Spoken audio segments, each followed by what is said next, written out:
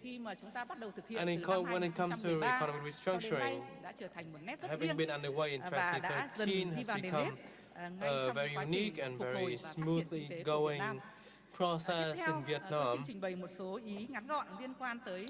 Next, I'd like to briefly touch upon new context, new circumstances, and new positions of Vietnam, so we can have another look at ways to further reinforce internal capacity in the time to come. You have discussed opportunities and challenges in these new circumstances, both at home and abroad.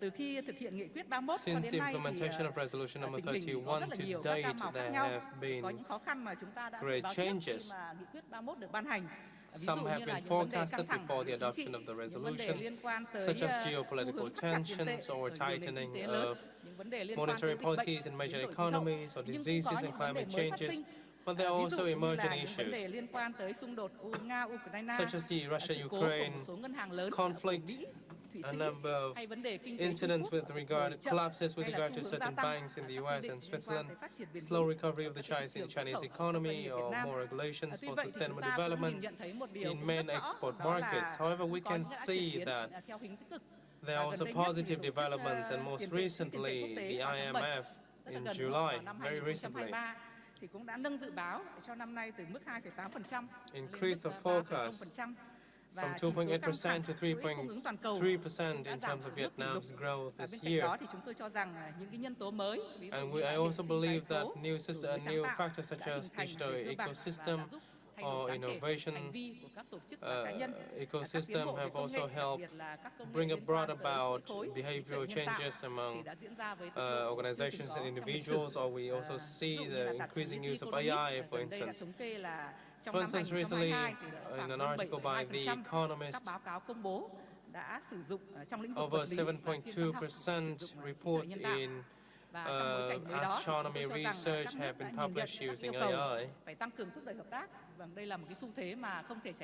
And we can see that this is an inevitable trend, especially when it comes to further interdependence among countries. As for Vietnam, Vietnam is actively participating in these integration flows, such as the IPEF, the Indo-Pacific Economic Framework, which has also yielded important results, or the ASEAN, for instance, have also actively negotiated and completed important FTAs with China, the ROK, Australia, or New Zealand. According to our research, these initiatives also all enjoyed the close participation of ASEAN countries, including Vietnam, so as to bolster ASEAN's centrality in such arrangements. And this is also an opportunity for us to better contribute to the shaping of trade and investment laws and regulations in the region and the world. Vietnam will continue to uphold a comprehensive approach in the pursuit, in the building of an independent and self-reliant economy in close association with extensive and comprehensive international integration, and with the upgrade of ties with the US to a comprehensive strategic partnership. We have established strategic partnerships and above with all 5 permanent members of the UNSC, bearing vivid testament to the excellent growth of Vietnam's excellent progress of Vietnam in its international integration.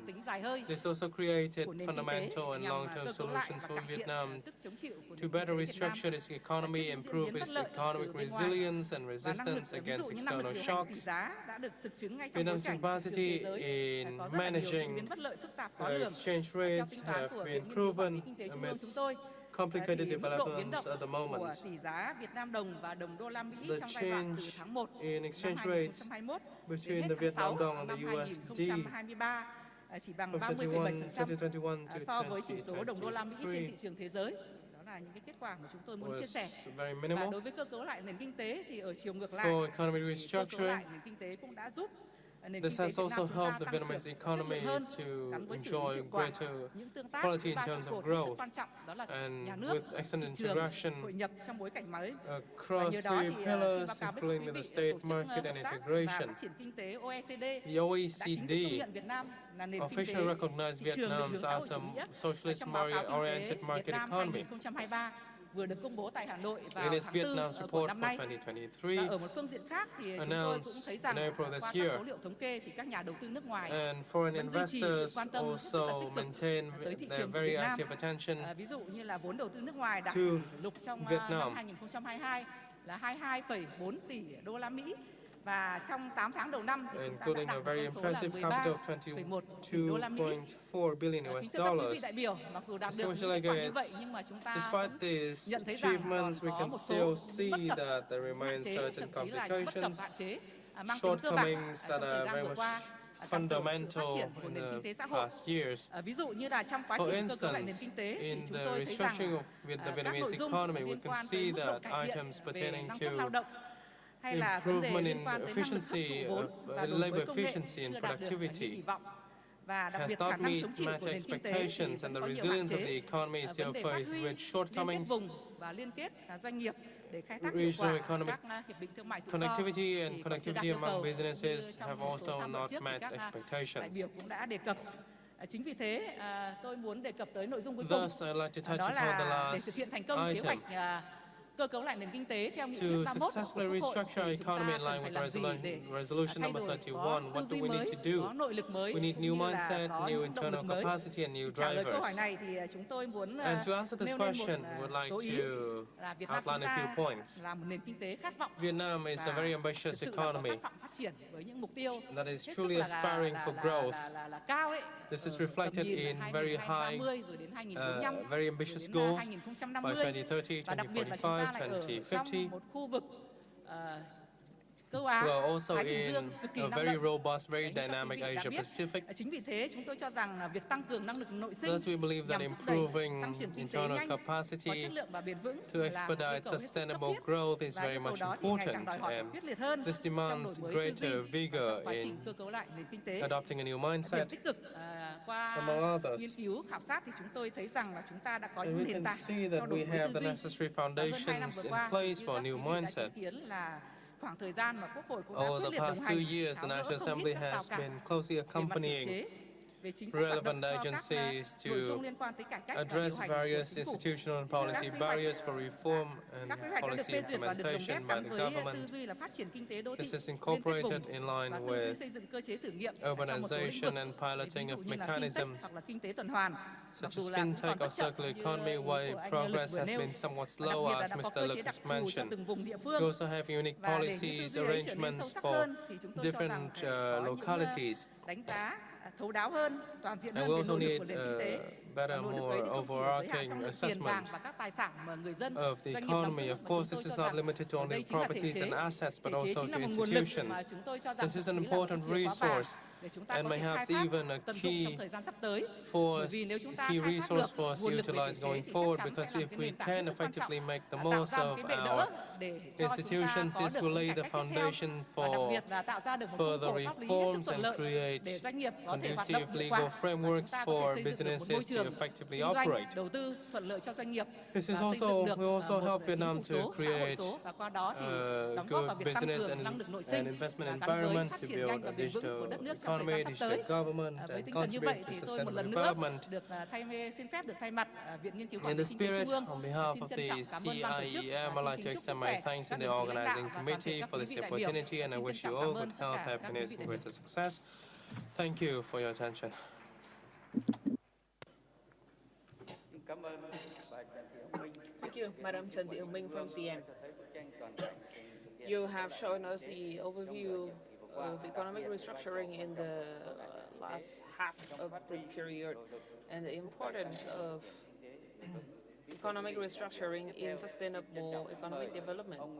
Next, I'd like to invite Mr. Nguyễn Xuân Thành, lecturer from Fulbright School of Public Policy and Management, Fulbright University, Vietnam, presenting the green transformation and medium-term growth challenges. Please stay within your allotted time, 15 minutes. Kính thưa toàn thể Diễn đàn Kinh tế Xã hội 2023, kính thưa các chủ tọa của phiên thảo luận này, tôi xin bắt đầu bài tham luận với cái chủ đề là chuyển đổi xanh và thách thức tăng trưởng kinh tế trung hạn. About the green transformation and medium-term growth challenges. Cái xuất phát điểm đó là đương nhiên chúng ta nói đến chuyển đổi xanh, đó là câu chuyện The starting point of green nhưng mà đó là transformation. cái mà đã diễn ra. The very first thing we talk about green transformation is that it is a long-term process, but it is already in place. It has already started, and it can be a new driver for growth. However, if we promote green transformation very strongly right from the beginning, especially when economic growth is slowing down, will it be a driver anymore, or will it be a hindrance to our growth? As green transformation solutions cost more for our economy, cost more for enterprises. I myself think otherwise. I think the opposite. Whether or not we step on this journey, this trend is already in place. And if we come unprepared for this journey and we do not implement green transformation solutions, we'll stay behind and further slow down our economic growth. If we have a roadmap, we have a policy, and we actually implement this roadmap, green transformation will be truly a driver for growth, a new driver for growth. If we look back at our nearly 40 years of reform, đổi mới, we are proud of our economic progress. And we are proud of our integration and openness outcomes. However, the concern back then was when we open our economy, we are exposed to global impacts. Every 10 years, we have 6 or 7 years of good growth, and then 3 or 4 years slowing down due to global impacts. So if we look at the 10, 12 years forward, we set the target of maintaining growth of 6.5% or even to 7%. And at the same time, we continue our economic integration and openness. And we have to agree with each other that new drivers are green economy, innovation, application of high tech. So the goals, the targets here are not just fast growth, but it also is reinforcing internal capacity, as it is stated in our forum theme. Green transformation must be accompanied with sustainable development, because we know that in every 10 years, we only have 2/3 of the period of good growth and then 1/3 of slow down. So green transformation must ensure sustainable development, so it helps us immune from shocks and sustain, and we are able to sustain our growth. So for green transformation policies, I think one priority that we need to put in place right now is from our internal plans, which is public investment plan. Public investment is one of our internal capacity, and we need to maintain high level of public investment. We want to keep it at around 7.5 to 8% of GDP, contribution to GDP. So we have to adjust our midterm investment policy and maintain high public investment ratio.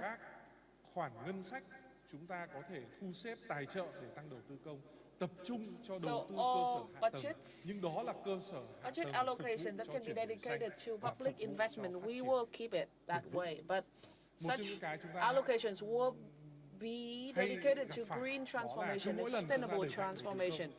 One issue that we often face is that whenever we promote public investment, all ministries, agencies, and localities introduce new projects. So together with increasing the capital volume, we need to also ensure good efficiency that serves green transformation and sustainable development. Another policy priority for green transformation is to improve resource efficiency, especially energy efficiency. chúng ta phải thâm dụng năng lượng, đặc biệt là thâm We all dụng know that điện năng. Vietnam's Những năm economy tăng trưởng cao là is 1% resource tăng trưởng intensive. GDP, chúng ta phải It cần has to từ be 1,25 resource intensive to đến achieve 1,3% fast growth. tăng trưởng điện. Especially Một trong những cái energy mà chúng intensive. tôi nghĩ một cái ưu tiên chính sách hàng đầu đó là So, nếu như chúng one ta of kiên the quyết áp dụng key một cái policy lộ priorities trình đó là tính đầy đủ vào giá năng lượng toàn bộ chi phí kinh tế và xã hội, và đấy là dùng chính the sách về energy giá để thúc price đẩy has already included ưu all tiên social nâng cao costs, hiệu quả economic sử costs. dụng năng lượng. Và nếu như có operation khó khăn, cost, chúng ta cũng kết quyện một chính sách it đó will be là better for us hạn to chế calculate the hoặc ít right nhất là price. không ưu đãi với các ngành kinh tế And we thâm should dụng năng lượng, đặc biệt là reduce thâm dụng incentives for điện energy năng và intensive ứng and dụng resource các intensive cái industries. giải pháp kỹ thuật We should mà also đã được kiểm make chứng trên good thế giới use of để thúc đẩy technical hiệu solutions quả that sử have been dụng điện, already kể been cả các quy applied chuẩn across về the world, xây dựng các quy chuẩn especially trong those đầu in tư cơ sở power hạ tầng. generation Thì chỉ cần một cái giải pháp and mà chúng energy ta use. giảm được cái cường độ sử dụng If we năng can lượng reduce trong tăng trưởng energy use thì chúng for ta cũng growth, đã là chuyển hướng sang chuyển đổi we xanh, are chứ chưa phải already tính đến on các the cái green chính sách transformation và các giải pháp process. cao xa hơn. That's a very simple way we can Ưu tiên do chính it. sách tiếp theo, xin slide Another tiếp theo, đó là policy song hành priorities với chuyển đổi xanh, chúng ta cũng đều is có những cái thông điệp chính sách về thúc đẩy phát triển having kinh tế tuần hoàn. Thì để policies cụ thể dedicated hóa to thì chúng circular ta cũng phải economy. trong kinh tế tuần hoàn thì chúng ta tập trung vào những nhóm In ngành circular kinh tế economy, nào. we focus Trên slide thì on thiếu một cái nhóm cụm ngành some mà tôi nghĩ lại còn quan trọng sectors. hơn cả. I think Đó we're là missing one và very mỗi một important nhóm cụm ngành sector. sẽ có một cái ưu tiên Each chính sách sector để thúc đẩy kinh tế tuần has hoàn. their Thứ nhất own policies to là promote trong các circular nhóm economy cụm ngành models. về sản xuất hàng First, tiêu dùng, đặc biệt là hàng tiêu dùng nhanh thì ưu tiên consumption chính sách goods, sẽ phải là especially thúc đẩy tái chế. FMCG. Chúng ta phát triển In hàng this tiêu dùng sector, nhanh we need và chúng ta to tạo ra một promote lượng recycling. chất thải, lượng rác We thải promote mà chúng FMCG ta and it không creates tái chế, huge thậm amount chí of còn waste. không xử lý thì If một we cái do not ưu tiên về chính sách ở cấp recycle or hoạch treat định these cao nhất waste đó là thúc đẩy properly, hoạt động tái chế it's not đối yet với các sản phẩm the right way hàng to tiêu dùng. promote Thứ circular hai của economy. nhóm So cụm the ngành very đó first thing we là need to do is promote dịch vụ vận cycling tải và in logistics. Thì consumption ở đây kết goods. hợp ứng dụng công Second nghệ sector, transportation and logistics. thông tin, thúc đẩy In giao thông this sector, we need to promote công the cộng use of smart sẽ thúc đẩy technologies and được public là giảm transport.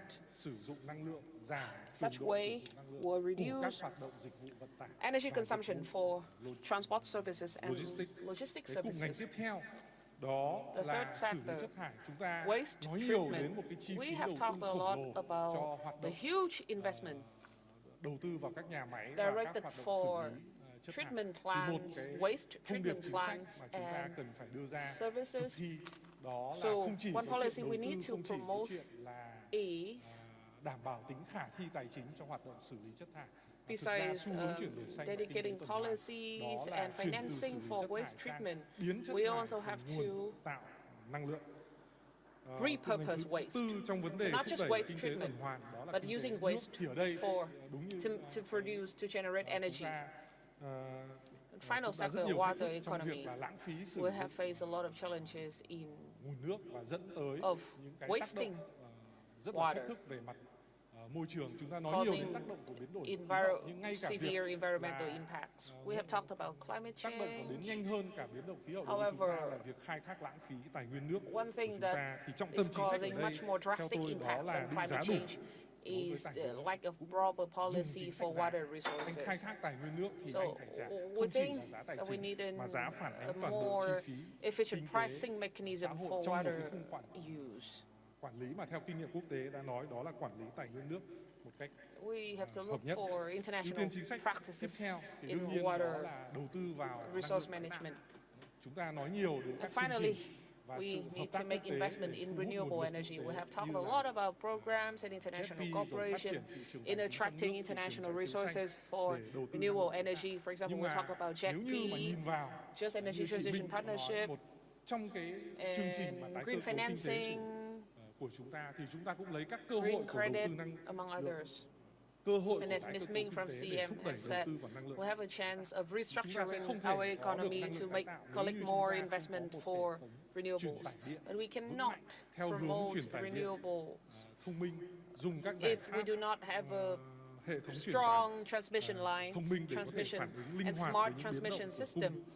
A smart system will make us Chúng ta nói nhiều, adaptable to kể cả trong quy hoạch điện tảng vừa changes rồi, in băn khoăn rất nhiều về supplies and các tính demands. toán, cố làm sao We have tiết talked kiệm about được this chi a phí tối lot đa trong đầu in tư truyền tải. preparing, in Nếu như devising mà the PDP-8 chúng ta plan, lại quá Power tiết kiệm Development trong đầu Plan tư 8. truyền tải We have không talked. mạnh tay thì We were worried ngay about cả là không theo a lot of things.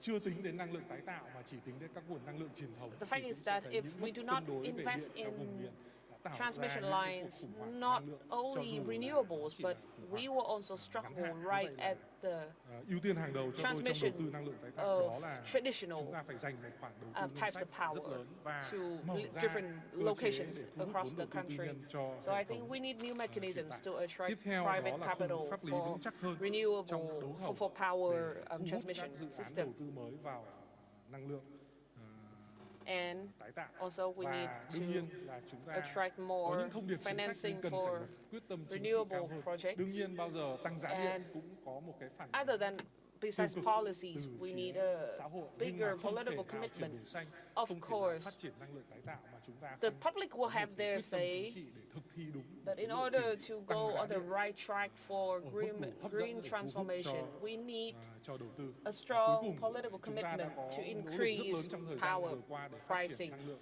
Power tái pricing tạo, might nhưng nó cũng be tạo ra một vấn đề mang objected tính by lịch sử the những public, dự án but đã đầu tư nhưng gặp trục trặc và rủi ro về mặt renewables pháp lý. are Thì một cái nỗ lực renewables are the như tôi nói là future. thách thức trong trung hạn, We chứ can không have chỉ trong dài historic hạn là giải renewable quyết các rủi ro projects, pháp lý và and tái this cơ is cấu cho các dự a án long term and mid-term và vision. cuối cùng về mặt ưu tiên chính sách trong thúc đẩy chuyển đổi xanh đó là không chỉ có đầu tư trực tiếp cho năng lượng tái tạo mà đầu tư các cơ sở hạ tầng khác cũng cần theo hướng chuyển đổi xanh. I believe that we Đầu should not tiên, just make investment in chúng ta infrastructure đều for kỳ vọng rất lớn vào một cái làn sóng đầu renewables, tư but also for other green vào Việt Nam, cả đầu infrastructures. tư nước ngoài lẫn đầu tư We are looking trong nước forward trước to một new cái investment, tác động tích cực both của việc from chuyển dịch domestic and chuỗi from abroad, cung ứng theo hướng for friendshoring là sang các nước Vietnam mà ổn định, hòa bình và là bạn của nhiều đối tác kinh tế. Nhưng cũng một yêu cầu các nhà đầu tư hiện nay vào các khu công nghiệp Vietnam. đó là cần phải đảm bảo We are xanh, cần seeing đảm a bảo shift sạch, cần đảm to bảo sử dụng safer, 100% more năng lượng peaceful tái tạo. destinations Nên là like Vietnam. đầu tư vào khu But công nghiệp hiện a nay lot of cũng cần our phải theo hướng investors là đảm bảo nguồn expect cung that từ 100, điện mặt trời, they want áp mái, từ 100% hệ of the thống các cơ project sở is hỗ trợ green, theo một green energy, theo hướng is là chuyển đổi circular, xanh theo hướng net self-sufficient. So we need zero. to make investment Trước các in cái xu hướng mà infrastructure chuyển dịch như vậy cũng that tạo support một cái sự hấp dẫn rất lớn green transition, cho các nhà đầu tư green quốc tế economy, để tập trung đầu tư cảng net biển. zero Chúng ta thấy economy. là rất nhiều các đề xuất hiện nay đầu tư We can cảng see với that quy mô we already have, rất we lớn, already không chỉ listened to a lot cảng of biển, các địa phương proposals cũng là cảng on hàng không và in making nếu như mà investment các for đánh giá khoa học thấy là seaports, một cái lượng airports. phát thải rất lớn, However, we không chỉ see đến từ that việc tiêu dùng such điện năng trong sản xuất, trong tiêu dùng mà đến từ các hệ thống cảng biển và the cảng hàng emission không and và waste các is khu công nghiệp, huge, khu kinh tế gắn not liền just với from industrial thì một trong những cái chuyển đổi activities, but also from airports, chúng ta seaports, cấp phép and all the trước đó facilities là điều related chỉnh to the port. quy hoạch và phê duyệt So đầu tư what cũng we như need to giám sát do quá trình is to đầu tư. adjust Thì our planning, kiên định theo hướng mục tiêu là sẽ and ưu tiên phát triển issue relevant hệ thống cảng, policies and hệ thống cơ sở hạ tầng regulations cảng với with the cảng theo hướng ultimate là goal cảng of bền vững và developing cảng ports in cảng a xanh. Và developing cuối cùng đó là clean and chuyển sustainable đổi xanh ports. gắn với phát triển đô thị. Chúng ta And hay nói finally, có những hội thảo nói green đến phát triển đô thị, transformation nói về and mô hình urban đô thị thông minh, infrastructure. có những A lot of hội thảo seminars bây giờ have thì talked nói về about mô smart hình đô thị xanh. cities, Một trong những cái chúng ta green cần kết cities. nối cái động lực tương trợ nhau. So we have to Đó create a là synergy đô thị thông minh và between đô thị xanh smart là city hai cái mô hình thực and chất green là, city models. là một.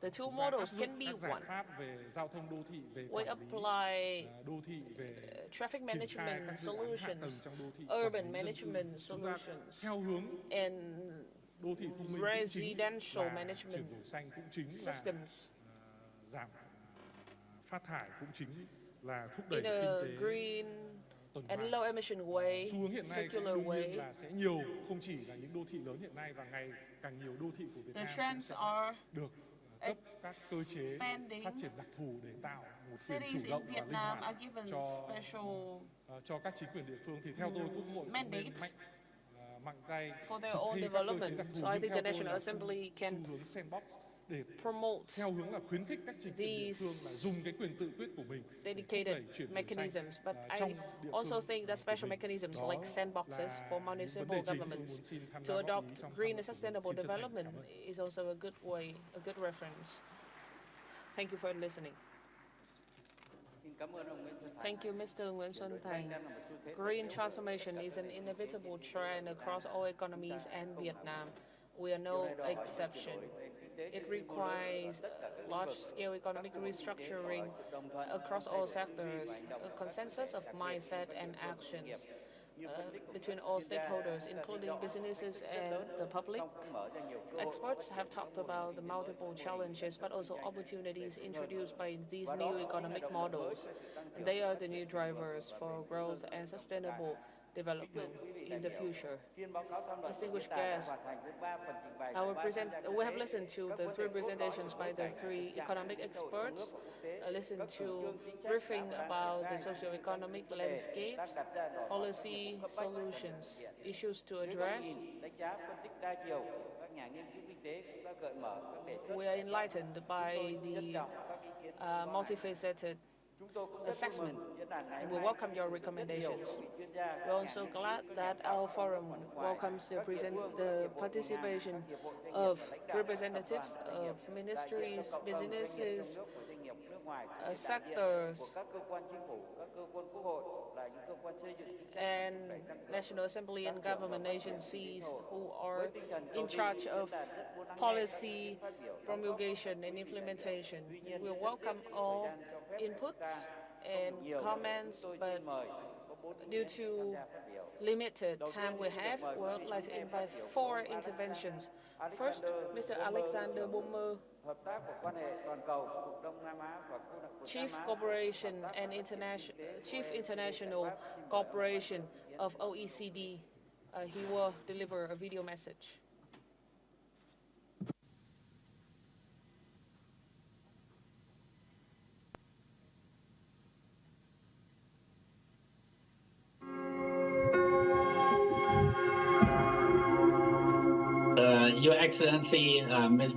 Kính thưa Ngài Vương Đình Huệ, Chủ tịch Quốc hội nước Cộng hòa xã hội chủ nghĩa Việt Nam, kính thưa các vị khách quý có mặt tại diễn đàn ngày hôm nay. Tôi rất vinh dự khi được đại diện của Tổ chức Hợp tác và Phát triển Kinh tế OECD có bài phát biểu tại Diễn đàn Kinh tế Xã hội Việt Nam 2023. Tôi là Alexander Bomer, trưởng Ban Hợp tác và Quan hệ Toàn cầu, khu vực Nam Á và Đông Nam Á của OECD. OECD có 38 quốc gia thành viên trên toàn cầu. Chúng tôi giúp thúc đẩy và duy trì cải cách ở hơn 100 quốc gia trên thế giới, dựa trên trí tuệ, sự chia sẻ và các giá trị chung. Đông Nam Á là một trong những khu vực năng động và đa dạng nhất trên thế giới, có tầm ảnh hưởng ngày càng tăng đối với nền kinh tế thế giới và lộ trình hội nhập khu vực đầy tham vọng. Trung tâm Phát triển của OECD vừa công bố báo cáo cập nhật kinh tế hàng năm, bao gồm triển vọng kinh tế cho khu vực Đông Nam Á, Trung Quốc và Ấn Độ. Trọng tâm của báo cáo chỉ ra rằng các nền kinh tế định hướng xuất khẩu tại Đông Nam Á đã và đang chịu ảnh hưởng khá nặng nề khi nhu cầu bên ngoài giảm mạnh do kinh tế toàn cầu suy thoái. Tuy nhiên, ASEAN vẫn độc lập, tự cường và vẫn là điểm sáng về tốc độ tăng trưởng kinh tế trên toàn thế giới, với mức tăng trưởng đạt 5,6% trong năm ngoái.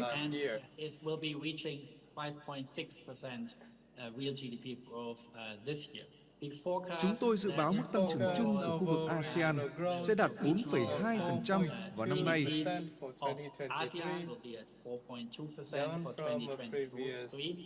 và sẽ tăng lên 4,7% vào năm 2024.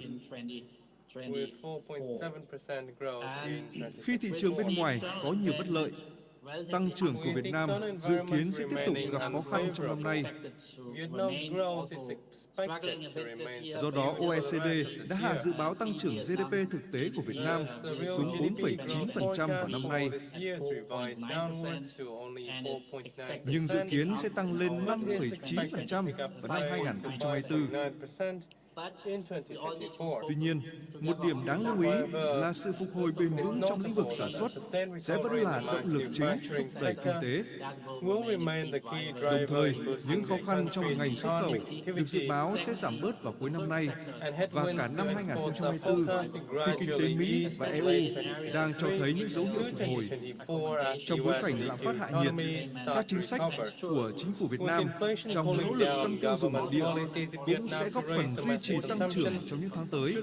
Đáng chú ý là chính sách giảm 2% thuế giá trị gia tăng để kích cầu và chính sách gia hạn thị thực điện tử để thúc đẩy ngành du lịch vừa được Quốc hội thông qua. Nhìn chung, tốc độ tăng trưởng kinh tế mạnh mẽ của Việt Nam trong năm 2022 đã và đang góp phần cải thiện an sinh xã hội những năm gần đây. Đồng thời, nền kinh tế cũng cho thấy khả năng chống chịu trước những cú sốc từ bên ngoài. Theo OECD, những cải cách sâu hơn nhằm cải thiện môi trường kinh doanh, thúc đẩy cạnh tranh, mở rộng hệ thống lương hưu và phúc lợi là cần thiết cho sự phát triển về kinh tế xã hội của Việt Nam, cũng như để người dân được hưởng lợi đầy đủ từ quá trình hội nhập sâu rộng vào hệ thống thương mại toàn cầu. Trong những năm qua, Việt Nam và OECD đã cùng hợp tác để thực hiện một số báo cáo và ấn phẩm. Gần đây nhất vào năm 2021, OECD đã xuất bản báo cáo đánh giá chính sách đầu tư và tài chính năng lượng sạch của Việt Nam. Hai báo cáo về đánh giá cạnh tranh, hy vọng giúp cung cấp những thông tin tham khảo hữu ích cho kế hoạch phát triển kinh tế xã hội của Việt Nam giai đoạn 2021-2025. Và cuối cùng, chúng tôi cho rằng điều quan trọng là Việt Nam cần đầu tư nhiều hơn vào giáo dục kỹ thuật và dạy nghề để nâng cao năng lực chuyển đổi số của người lao động. Tôi sẽ kết thúc bài phát biểu này bằng thông tin. Vào ngày 26 đến ngày 27 tháng 10 tới đây sẽ diễn ra hội nghị đồng bộ trưởng OECD Đông Nam Á 2023 với chủ đề đảm bảo tương lai tự cường, các giá trị chung và đối tác toàn cầu. Đây là hội nghị quan trọng nhất của OECD trong năm 2023 và chúng tôi hy vọng sẽ thúc đẩy sự hợp tác giữa các bên, đặc biệt với Việt Nam. OECD hy vọng Diễn đàn Kinh tế Xã hội Việt Nam 2023 sẽ có các cuộc thảo luận hiệu quả và chương trình sẽ thành công như mong đợi.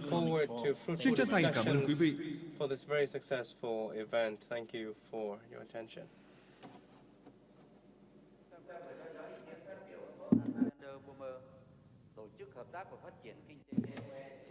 We have listened to Mr. Alexander Bomer.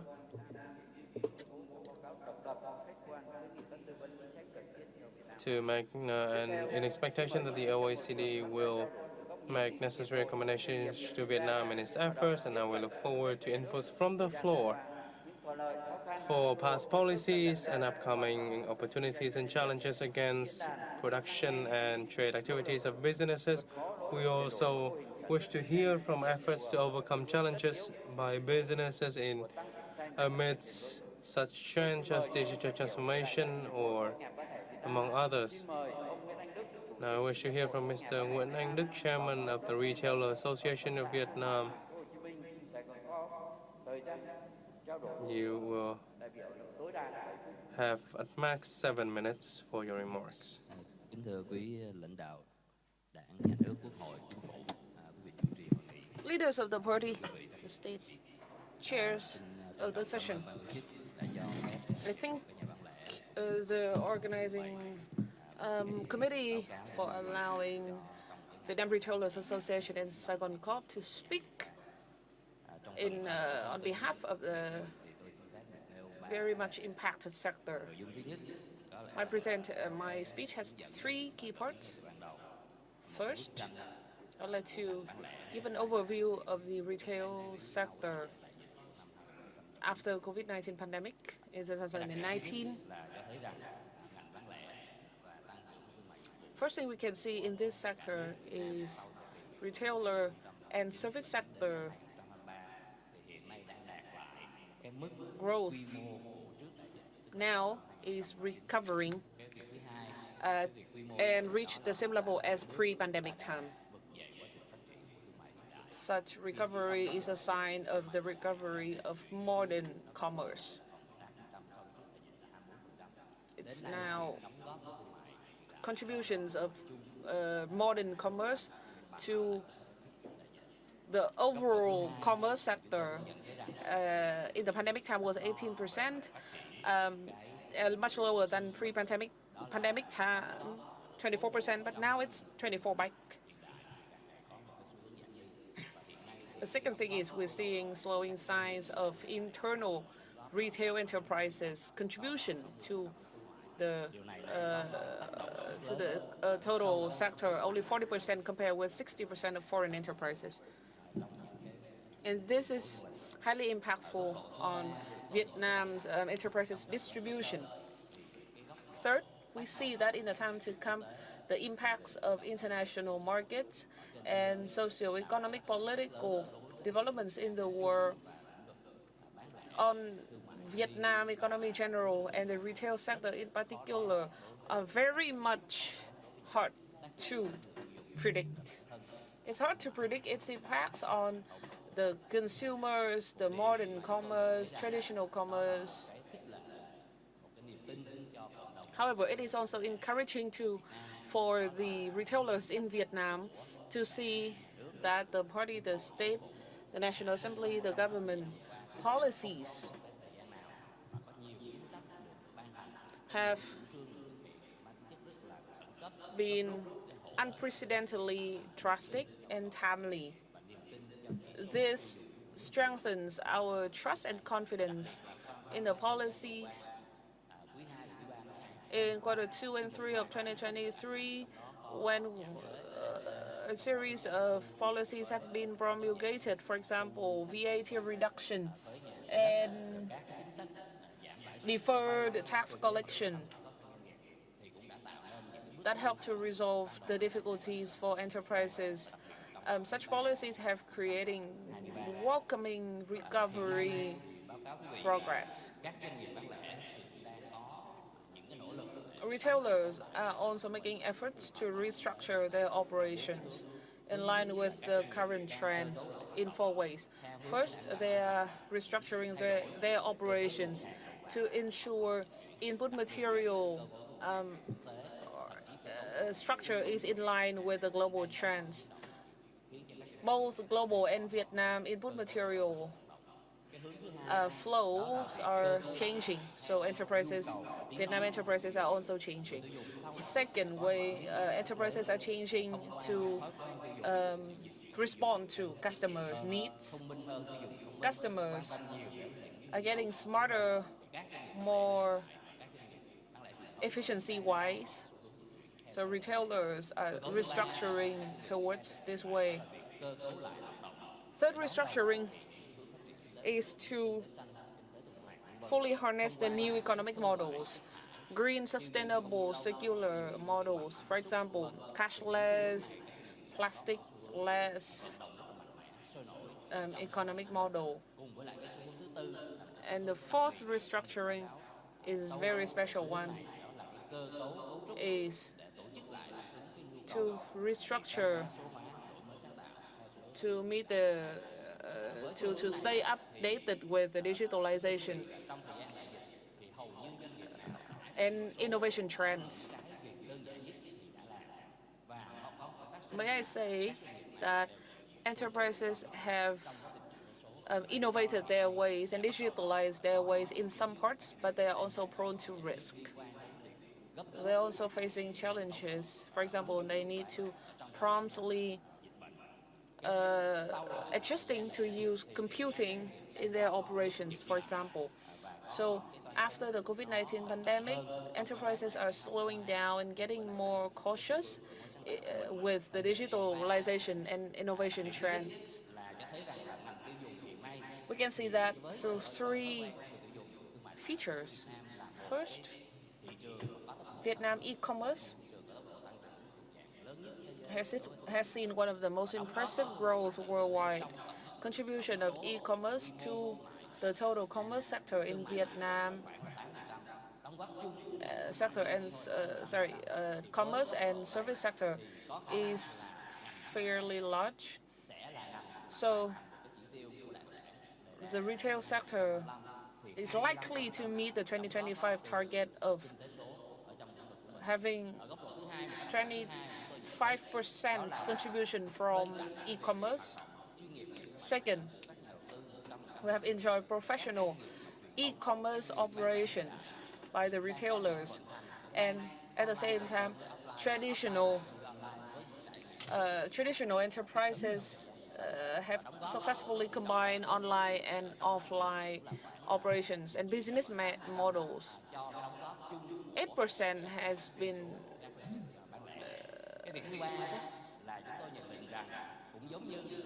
third, we view that this morning we have talked about the cost and expenses for transformation remains low, and investment in digitalization and innovation in Vietnam is about 70% compare 70% of other countries' investment. But we are expediting our investment.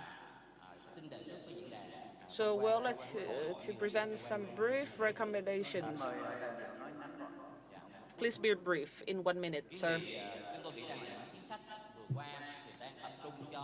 First, we think that the policies are targeting direct consumers, but I think we need longer-term solutions. For example, the reduction 2% VAT. For example, we need to extend the validity of this policy to strengthen consumers' trust. Second, policies should also benefit enterprises, not just the people, the consumers. Second recommendation, we should consider replanning of material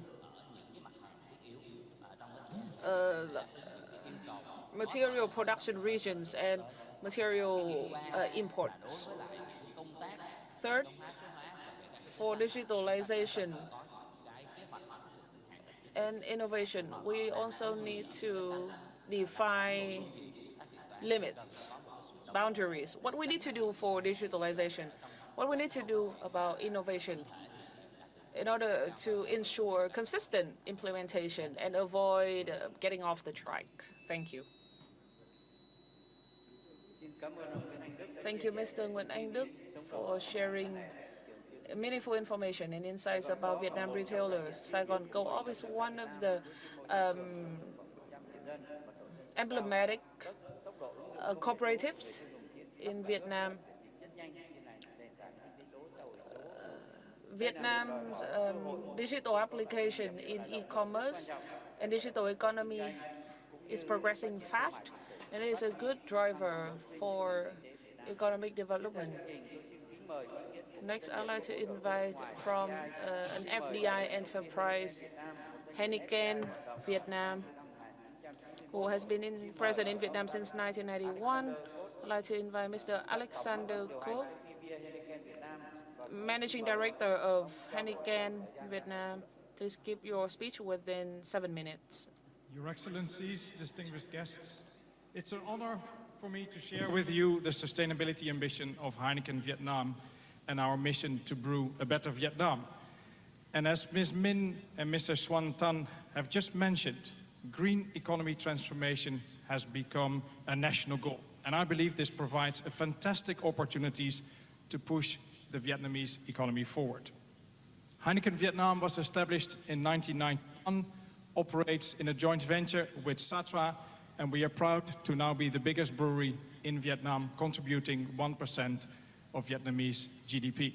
We're also proud to have been recognized a top 3 most sustainable company in Vietnam by the VCCI for the past 7 years. In September 22, we officially opened our largest brewery in Vietnam, in Phu My, Bà Vũng Tàu, with an annual capacity of 11 million hectoliters. Our Vũng Tàu brewery prides itself as the largest of all breweries in Southeast Asia, and it is designed to be green, making it also the most sustainable brewery in Southeast Asia. With 615 transparent domes installed on top of the buildings, natural light and fresh air come into the brewery and help reduce the total energy consumption. Since the acquisition in 2016, the brewery has cut energy consumption by 48% on a per hectoliter basis. And currently 97% of the demand for thermal energy comes actually from a biomass plant just across the road in Misran Industrial Zone. The Vung Tau Brewery is also the most water-efficient brewery of all the Heineken breweries in Asia. It takes the brewery only 2.3 liters of water to make 1 liter of beer, and that includes the water in the beer. And this is amongst the best in the world. After the brewing process, wastewater is treated to grade A standard, and 8% of the water is reclaimed and used for cleaning purposes in the brewery. Circularity is not only applied with water in Vung Tau Brewery. In fact, all waste and byproducts are going back into the supply chain through reusing, recycling and upcycling. The brewery is sending zero waste to landfill. Our Vung Tau Brewery is a great example of how green Heineken Vietnam is and aims to be. During the last 31 years of operations in Vietnam, together with the country and its growing challenges, Heineken Vietnam has continued to raise the bar on our sustainability and responsibility ambitions towards 2030, inspiring us to take bolder actions to brew a better Vietnam with 3 focus areas: environmental, societal, and responsible consumption. In the environment, Heineken Vietnam has put in place a roadmap to reach net zero emissions across the entire value chain by 2040 and help support the national agenda to achieve these commitments of net zero by 2050. We are building momentum in our renewable energy transition journey. Actually, in 2022, our Quang Nam brewery became the last production site using biomass thermal industry. And with that, Heineken Vietnam accomplished a remarkable achievement of now brewing with 100% thermal energy using only biomass to reduce the emissions to the environment. Our beers are also brewed with 96% renewable energy, and we are active to help evolve the policies and DPPA practicalities in Vietnam to be able to increase this in the future. Regarding circularity, we are moving away from a take, make, waste model to an eliminate, circulate, regenerate one, where we maximize the circularity of our products. We put in place efficient waste management procedures to maximize circularity and always maintain zero waste to landfill in all our 6 breweries. Last year, the Heineken brand introduced the Heineken Greener Bar as part of our journey to make the world a little greener every single day. Every material used at the Heineken Greener Bar has had a life before that or after the bar is gone. From returnable Heineken bottles, crates and wooden pallets, to the bar counters and flooring made from recycled plastic labels, nearly everything in the bar was recycled, upcycled or reduced. The Heineken Greener Bar is the start of a journey to be more sustainable in our activations and brand experiences, helping the brand to be a little greener every day. At Heineken Vietnam, we take a holistic approach to protect watersheds, and we are working towards being fully water balanced by 2025, whereby we will return to the environment the exact amount of water that goes into our beers. Together with WWF Vietnam, Vietnam's Ministry of Agriculture and Rural Development and local partners, we launched a 4-year strategic partnership with a total funding of 30 billion Vietnam dong for the water reservations in the basins of the Red, Dong Nai and Ting rivers. And for each year of the partnership, Heineken Vietnam and partners aim to replenish a total of 3 billion liters of water. Together, we brew a better Vietnam.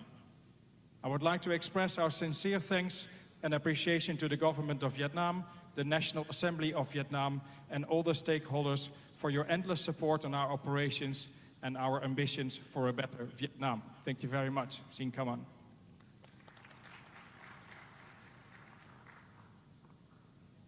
Xin cảm ơn ông Alexander Koch. Thank you for sharing your view on further promoting circular measures in Vietnam and the strong efforts of Heineken Vietnam towards greater sustainable development. This bears vivid testament to enterprises, including FDI enterprises, in promoting sustainable development goals in Vietnam, reflecting your long-term responsibilities in close association with environmental protection. We have listened to 3 interventions, including an international organization on the assessment of Vietnam's situation for the next 2 years. and inputs from Tiếp theo, tôi xin mời thêm một ý kiến của chuyên gia trong nước bình luận và đánh giá về những động lực tăng trưởng mới của Việt Nam. I'd like to invite another Vietnamese speaker evaluating Vietnam's potential for growth, potential drivers for growth and sustainable development. Vũ Tiến Lộc, Deputy of National Assembly, Chairman of the International Center. Sáng nay thì chúng ta đã có hai phiên thảo luận. Tôi nghĩ là đã tập trung vào hai vấn đề cốt tử. This morning, we have talked about two key issues, which is enterprise and labor productivity. In the last 30 years, enterprises and labor productivity development has brought our country out of underdeveloped state and poverty. The world called us to have a great poverty eradication cause. And these two pillars continue to be our main drivers for growth. And we definitely have to upgrade our enterprise performance and improve labor productivity. In terms of enterprise, we have 900,000 enterprises, but we have 2.5 household enterprises. And according to the world standard, household enterprises, we have household enterprises are enterprises. So in total, we have nearly 6 million. Sorry, we have 5 million household enterprises. But in order to become a strong economy, the household enterprises are falling behind. They're still slow and unable to meet the requirements of the new development era. Mr. Lộc is from the Vietnam International Arbitration Center. Today we have listened to the enterprises and international partners, and our trust is consolidated. And we remain positive. I'd like to say some views in terms of supply. We can see that Vietnam has 3-horse cart driven by the 3 horses of export, investment, and consumption. However, these 3 engines need more breakthroughs. If the economy landscape is not as difficult as it is right now, if it could be better, we still see the 3 engines are slowing and are falling behind. And in this difficult time as it is right now, of course, there are much more things to do, and the way ahead is much more difficult. Our global economic crisis is different from previous crises.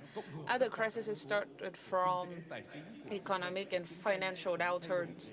But our crisis right now is across all pillars of economic, financial, geopolitical, social, pandemic.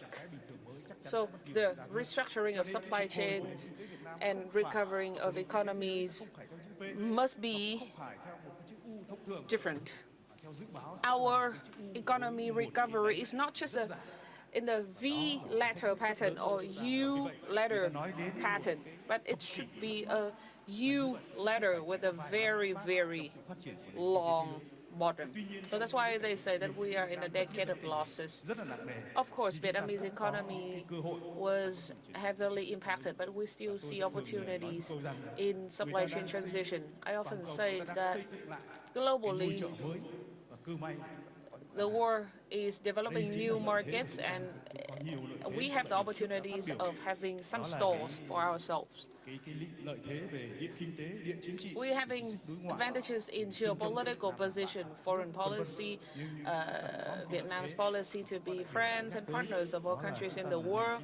We also have an advantage of medium-sized economy, and our development level is complementary to other major economies. We have talked about advantages of having a lot of SMEs, but we have not talked about advantages of having a medium-sized economy. It means that we are big enough to cooperate with other countries, but we're small enough not to compete with them.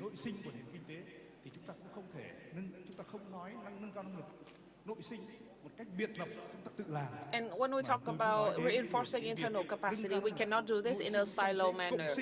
I want to say that we have to do this in partnership and in coordination with other major powers and FDI enterprises. I have to say that we have not done well in this regard. But in the time to come, we need more policies to connect FDI enterprises and FDI with Vietnam enterprises to ensure that FDI is not an isolated part of Vietnam economy. We need to make it integrated and intertwined with Vietnam traditional sectors.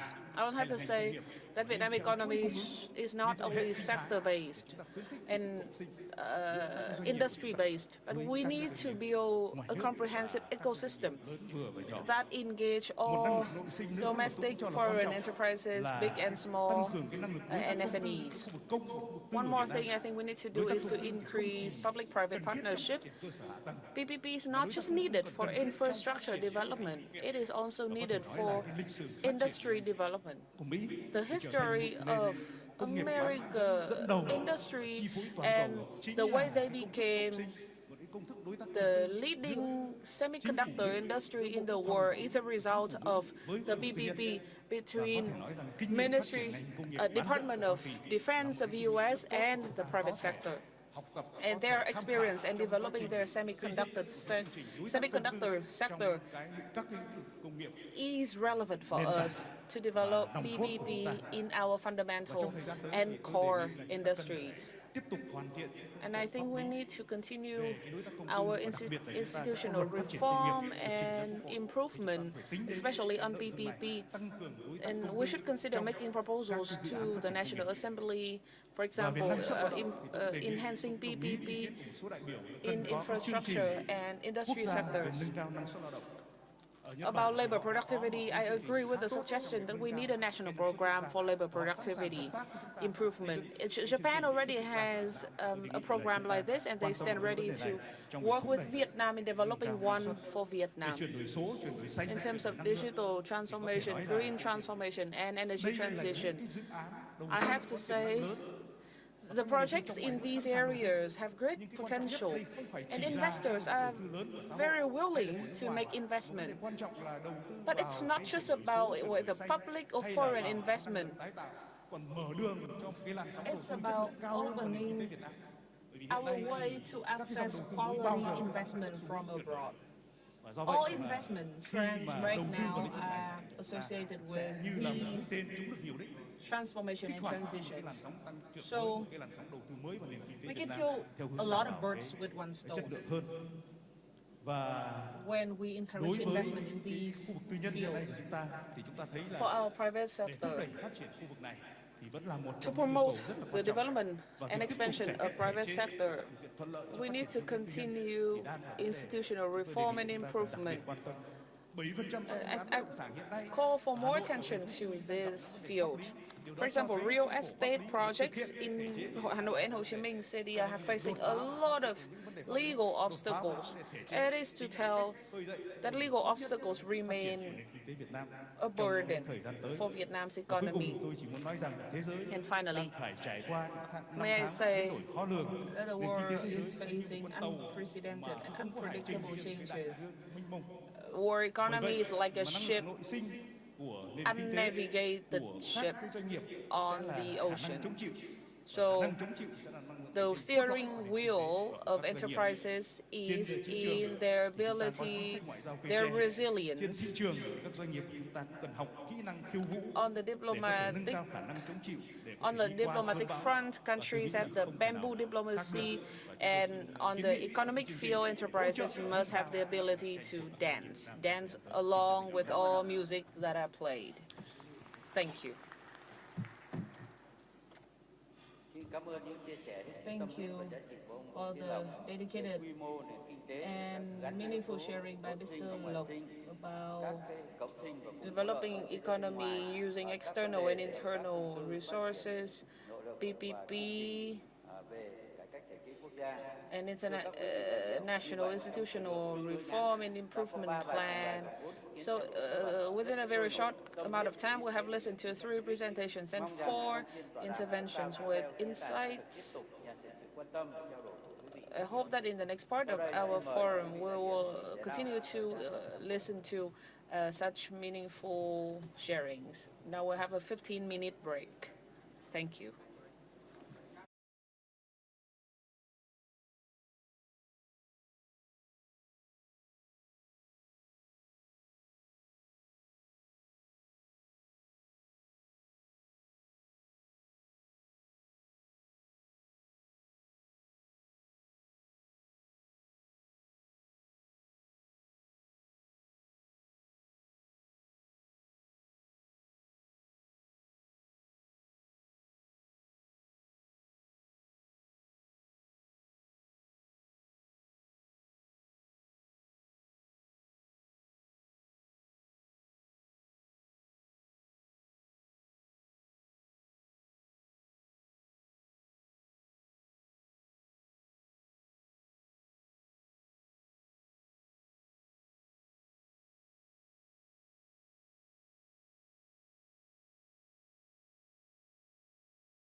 Kính thưa các đồng chí lãnh đạo, kính thưa các quý vị đại biểu khách quý, như vậy là 2 phiên chuyên đề buổi sáng ngày hôm nay đã cho thấy những cơ hội, thách thức, những khó khăn của các doanh nghiệp, người lao động trong bối cảnh hiện nay.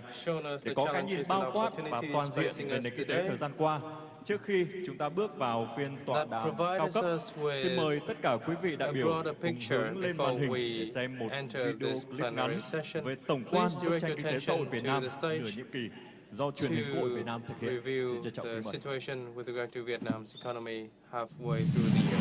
Thank you.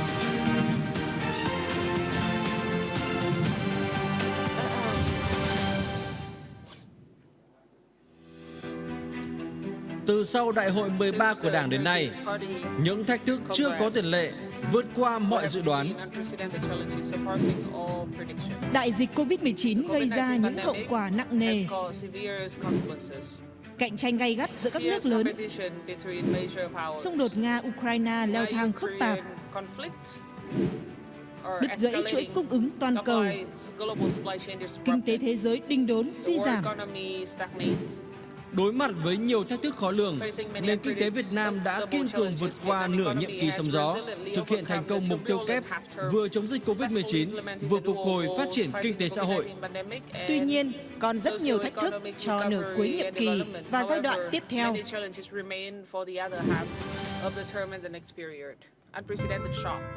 Năm 2020, đại dịch Covid-19 bùng phát và hoành hành dữ dội. Cách ly xã hội, nhà máy đóng cửa, đình đốn, công nhân thất nghiệp, nhiều ngành nghề bị tê liệt, số doanh nghiệp phá sản kỷ lục, nhiều chuỗi cung ứng đứt gãy, nhu cầu thế giới suy giảm, đơn hàng xuất khẩu bị cắt đột ngột, dòng vốn toàn cầu ngưng trệ, nền kinh tế hội nhập sâu như Việt Nam đối diện với cú sốc chưa từng có tiền lệ.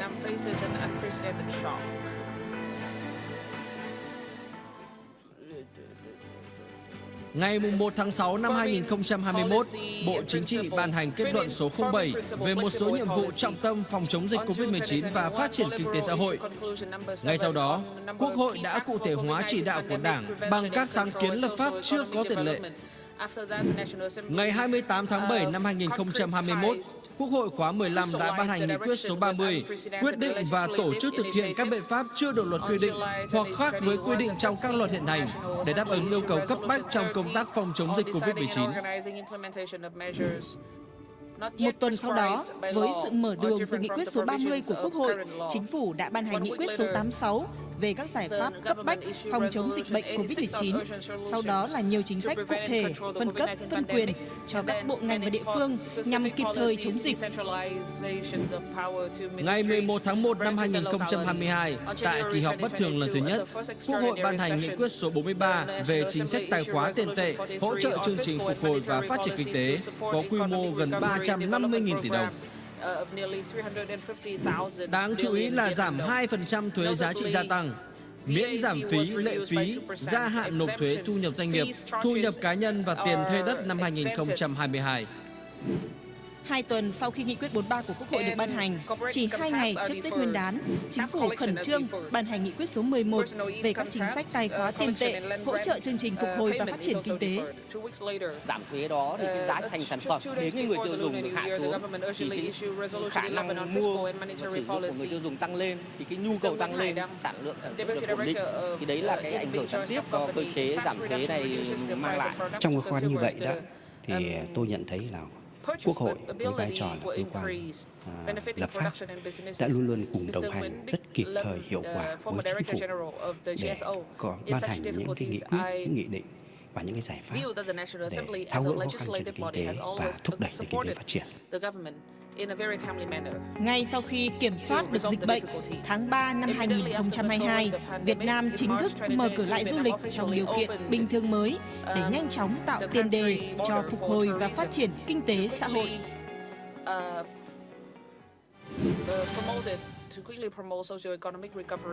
Tháng 9 năm 2021, với nghị quyết số 03, lần đầu tiên, Ủy ban Thường vụ Quốc hội quyết định một gói 30.000 tỷ đồng hỗ trợ cho 13 triệu người lao động bị ảnh hưởng bởi dịch Covid-19. Tiếp theo đó, Chính phủ đã triển khai hàng loạt các chính sách kịp thời, hỗ trợ hơn 1,4 triệu lượt doanh nghiệp và hơn 68 triệu lượt người lao động, với tổng kinh phí trên 120.000 tỷ đồng trong 3 năm. 23.000 tỷ đồng đã được ưu tiên bố trí để thực hiện hiệu quả các chính sách hỗ trợ giảm nghèo. Thông qua cái việc quyết sách Quốc hội này thì Chính phủ đã tổ chức triển khai trên địa bàn cả nước khắc phục cái khó khăn kịp thời cho các đối tượng, đặc biệt là đến với người dân và người lao động, kể cả các người lao động tự do mà không có ký kết các hợp đồng lao động, thì nhưng cũng vẫn được quan tâm để giải quyết, tạo điều kiện về mặt vật chất, nhưng mà cũng thể hiện cái sự quan tâm của Đảng, Nhà nước đối với người dân trong bối cảnh dịch. Sau hàng loạt các quyết sách quyết liệt của Quốc hội, Chính phủ, năm 2022, kinh tế Việt Nam có bước tăng trưởng ấn tượng. GDP tăng 8,02%, mức cao nhất trong 12 năm, gấp đôi mức lạm phát. Tăng trưởng cao, lạm phát thấp, được xem là kỳ tích trong bối cảnh lạm phát thế giới tăng cao. Đáng chú ý, Việt Nam trở thành nền kinh tế lớn thứ 4 của ASEAN và thứ 40 của thế giới. Quy mô thương mại quốc tế nằm trong top 20 toàn cầu. Quốc hội, Ủy ban Thường vụ Quốc hội, Hội đồng Nhân dân các ủy ban Quốc hội cũng đã có những cái quyết sách giám sát rất là kịp thời và đưa ra những gói chính sách như nghị quyết 43 ra để có nguồn lực và cũng tạo cái cơ chế cho Chính phủ trong cái linh hoạt chủ động trong cái điều hành. Chính phủ, Thủ tướng Chính phủ cũng đã rất sâu sát, điều hành rất là quyết liệt và cũng thiếu cái sự vào cuộc của cả hệ thống chính trị, của cộng đồng doanh nghiệp, của người dân và sự hỗ trợ của cộng đồng quốc tế.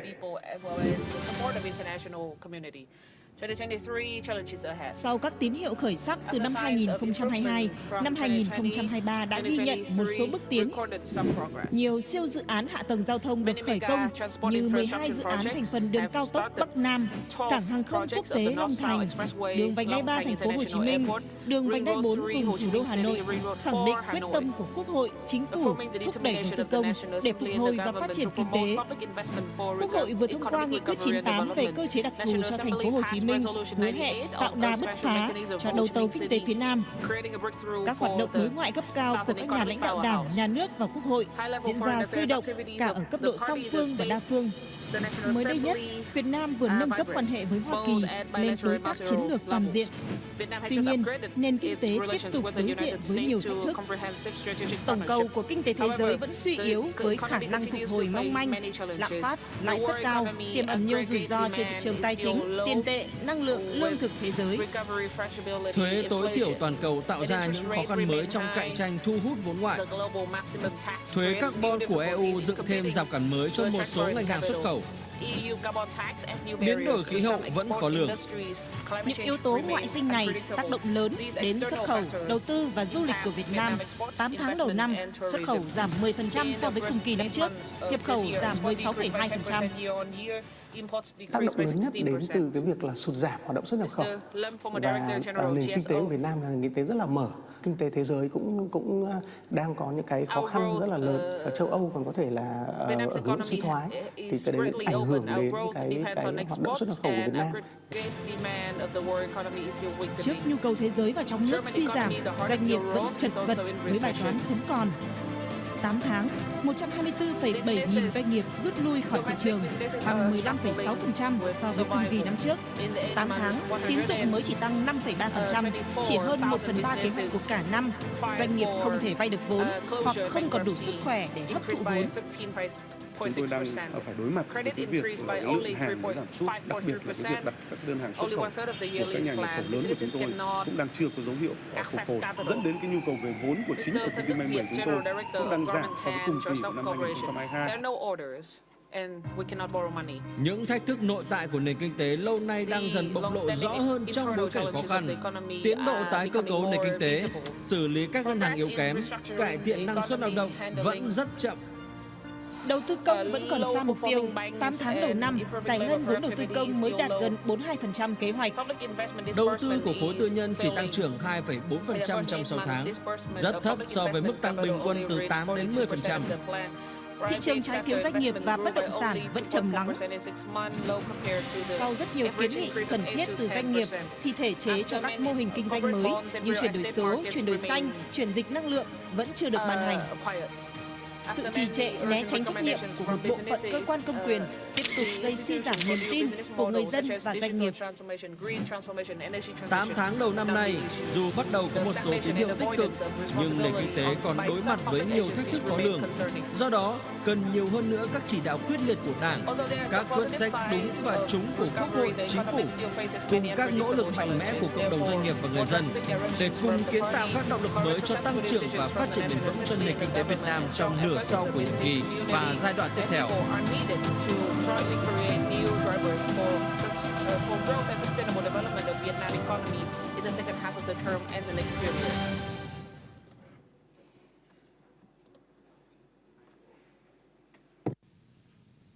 Và kính thưa quý vị, như vậy là chúng ta vừa được theo dõi lại về tổng quan bức tranh kinh tế xã hội Việt Nam. Distinguished delegates, we have just taken a Tiếp look theo at the chương trình, bigger picture xin of kính mời the quý Vietnamese vị chúng ta sẽ economy cùng trao đổi, thảo halfway luận through the các year. nội dung với chủ đề Now we have some tăng time cường to năng engage lực in nội sinh, discussion kiến tạo on động lực cho tăng reinforcing trưởng internal và phát capacity triển and bền vững. creating Tại phiên drivers tọa đàm sẽ diễn ra ngay for sau đây. sustainable growth and Tôi xin trân trọng development. giới thiệu và kính mời I'd like to ông Trần introduce Quốc Phương, Thứ trưởng Bộ Kế hoạch và Đầu tư, ông Nguyễn Văn Hồi, Thứ trưởng Bộ Lao động Thương binh và Xã hội, ông Dương Anh Đức, Phó Chủ tịch Ủy ban Nhân dân Thành phố Hồ Chí Minh, ông Sebastian Eckert, Giám đốc khối nghiệp vụ kinh tế vĩ mô, thương mại và đầu tư khu vực Đông Á Thái Bình Dương, Ngân hàng Thế giới, ông Vũ Thành Tự Anh, Giám đốc trường chính sách công và quản lý Fulbright, ông Nguyễn Đình Cung, nguyên viện trưởng Viện nghiên cứu quản lý kinh tế Trung ương. Xin mời các đại biểu sẽ lên khu vực bàn tròn trên sân khấu để tham gia trao đổi tọa đàm. Xin trân trọng kính mời ông Lê Quang Minh, Tổng Giám đốc Truyền hình Quốc hội Việt Nam sẽ điều phối phiên tọa đàm cấp cao ngày hôm nay. Trân trọng kính mời ông. From National Assembly TV will be moderating this session. Thank you.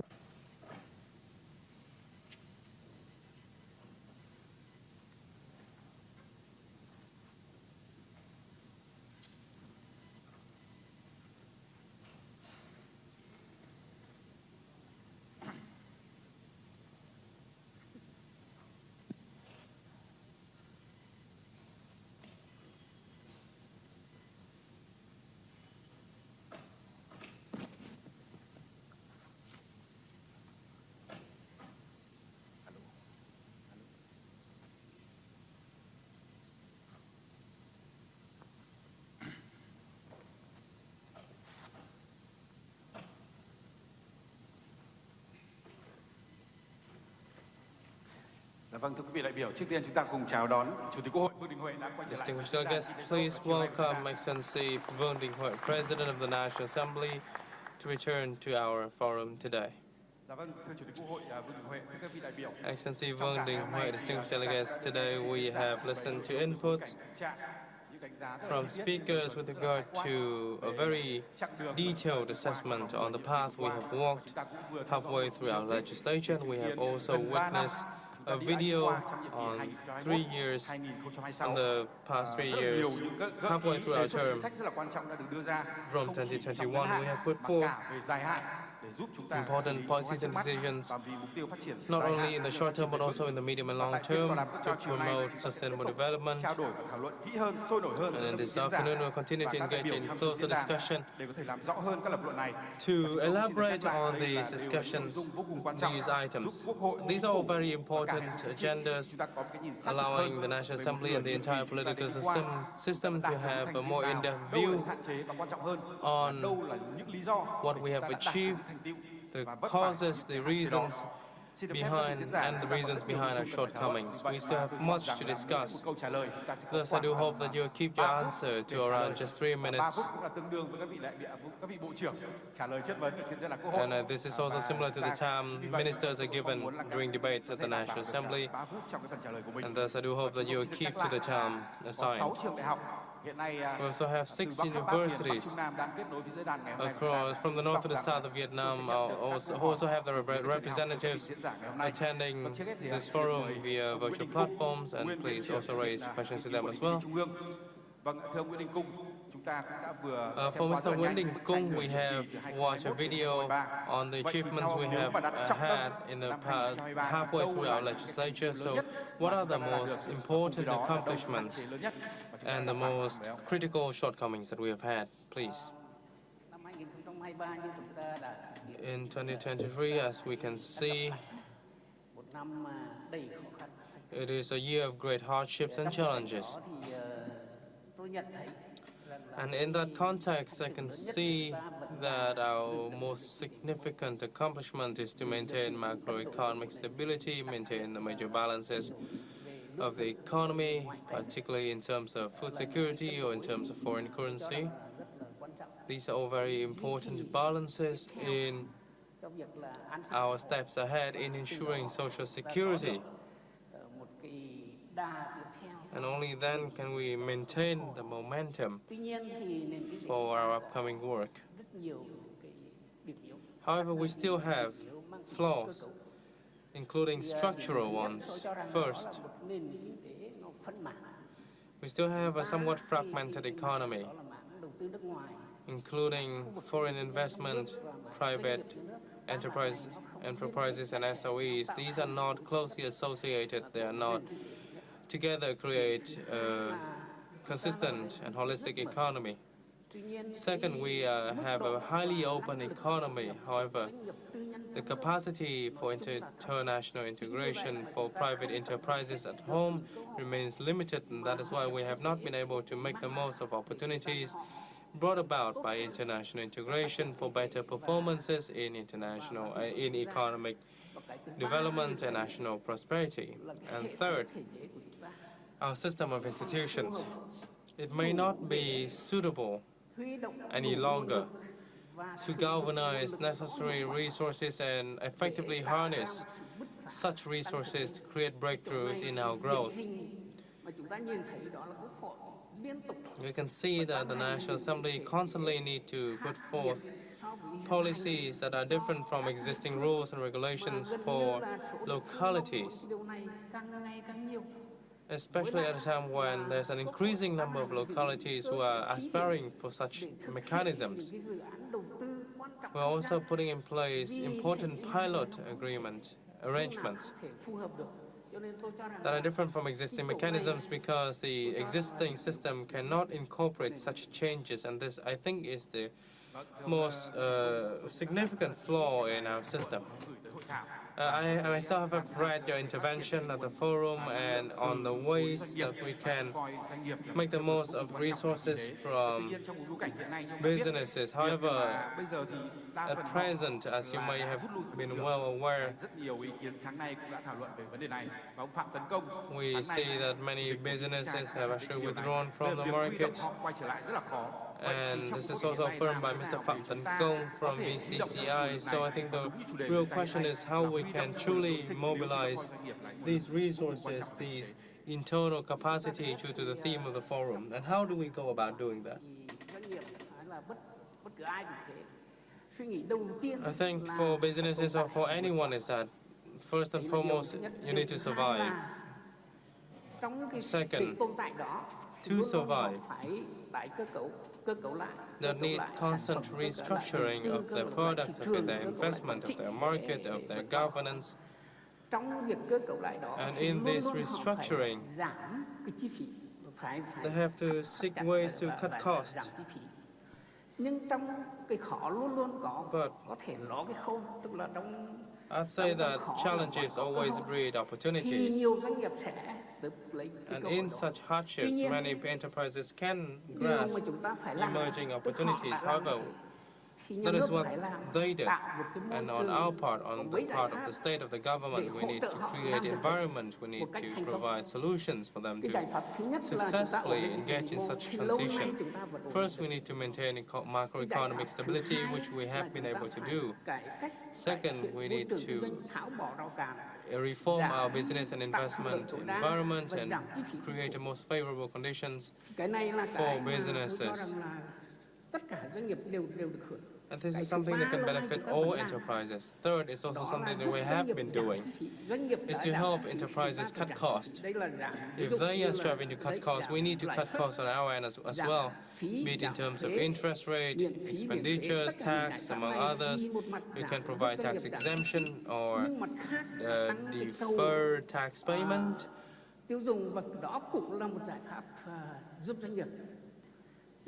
Among others. Điều mà doanh nghiệp hiện nay đang cần, chúng ta đã làm, nhưng làm phải nhất quán.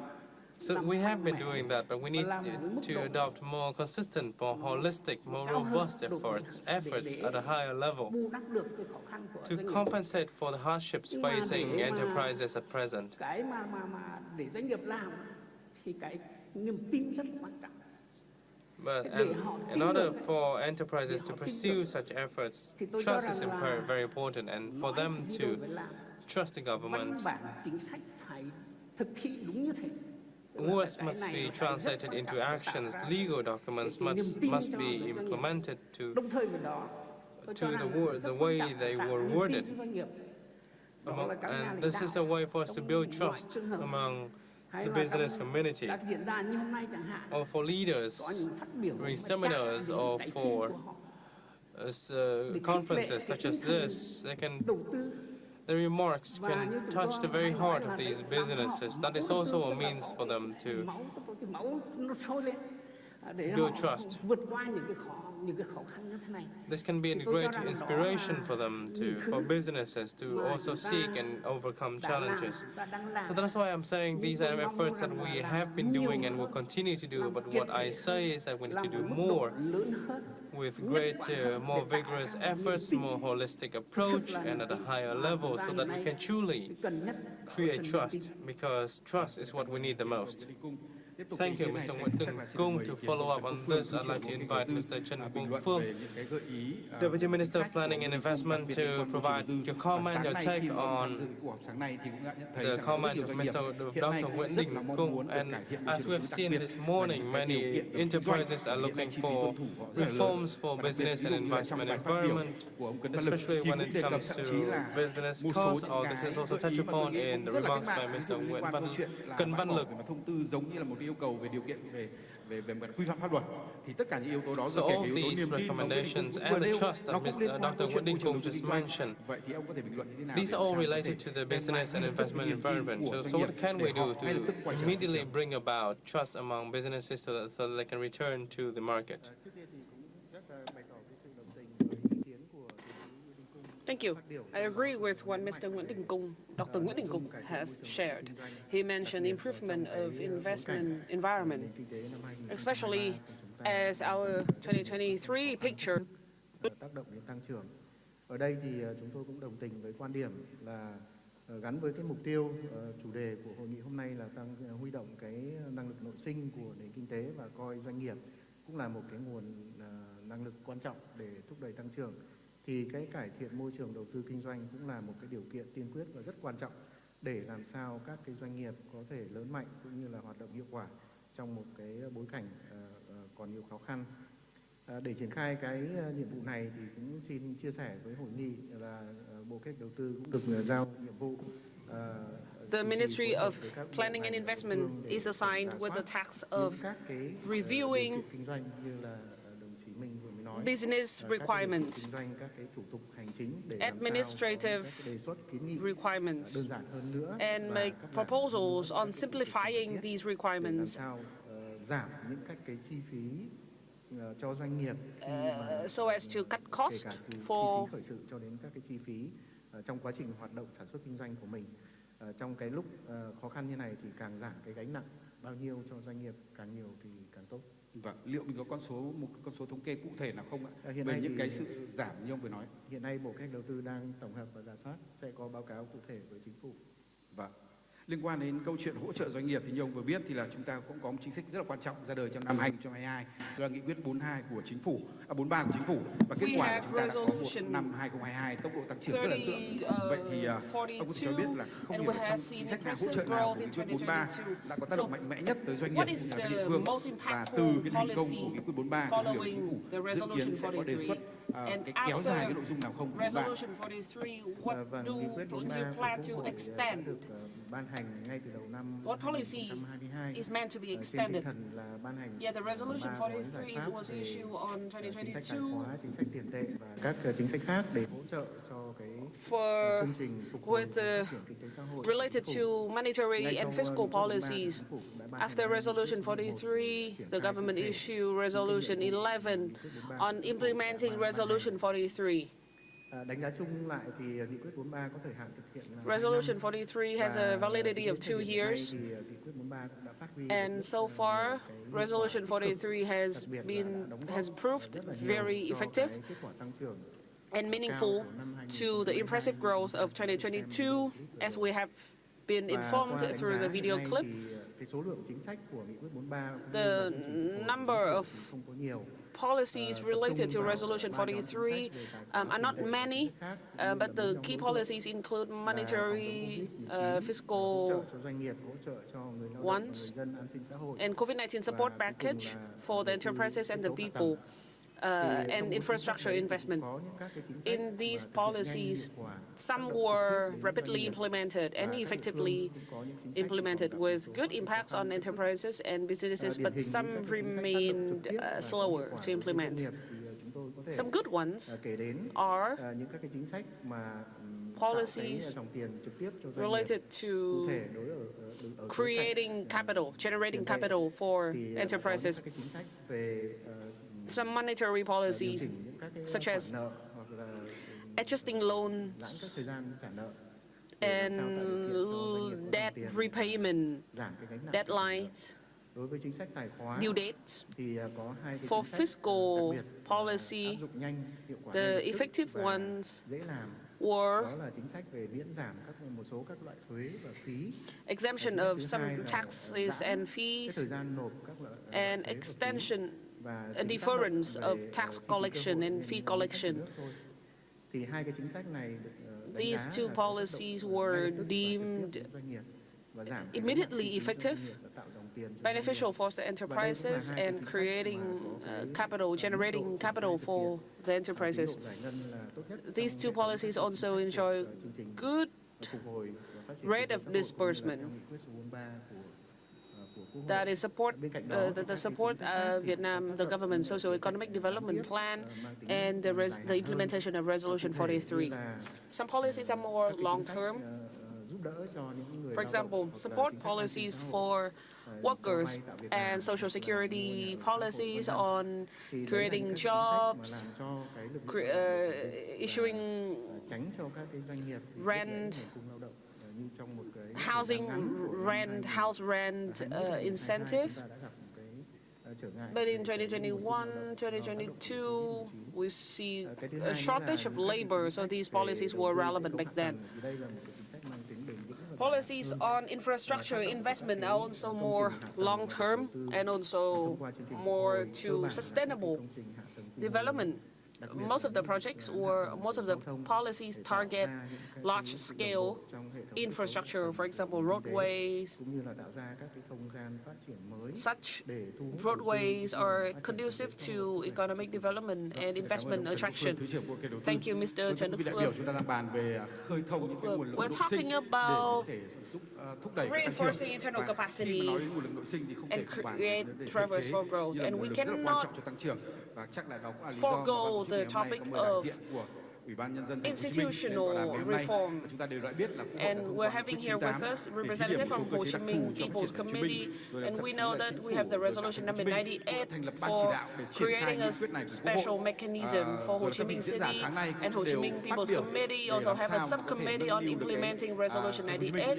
And this morning, this afternoon, we have talked about how to promote Hanoi and Ho Chi Minh City as two powerhouses, two key drivers for economic growth. I'd like to ask Mr. Đức, Vice Chairman of Ho Chi Minh TPC, how can you implement Resolution 98? Please be brief. First, Ho Chi Minh City, after the adoption of Resolution 98, we were greatly encouraged and inspired. We, the authority and the people, and we have taken drastic measures to implement the resolution in the daily life. We had 2 meetings in July and now of the People's Council on how to implement Resolution 98. Our overall motto is to make full use of the special mechanism granted for Ho Chi Minh City for fast and sustainable development, using both internal and external resources. For internal capacity, we're focusing on 3 key pillars. First, make full use of infrastructure resources, including transport infrastructure. For example, we want to have more BOT facilities. Second, we want to attract more private resources. Private resources is a tremendous resource and very, very beneficial. In Resolution 98, from Resolution 98, we can see a lot of opportunities of PPP under this special mechanism. For example, BOT model with deferred contribution to the budget. That would be conducive to the city's socio-economic development. The third resource, human resource. Today,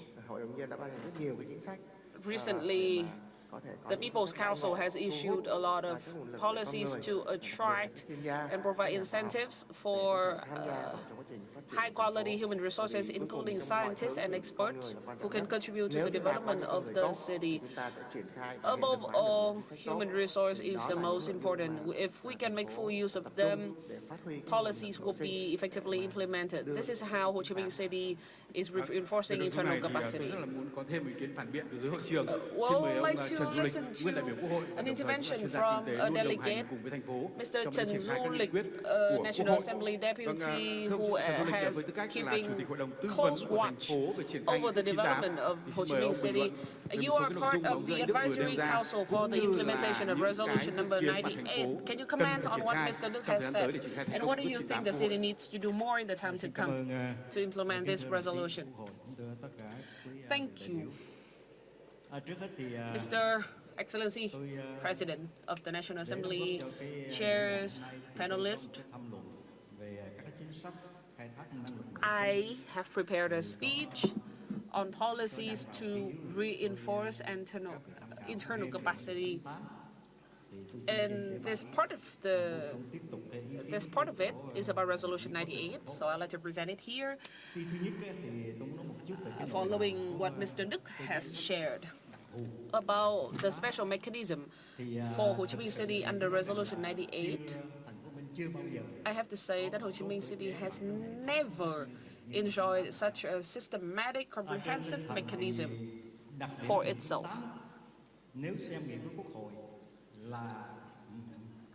If we see Resolution 98 is an act,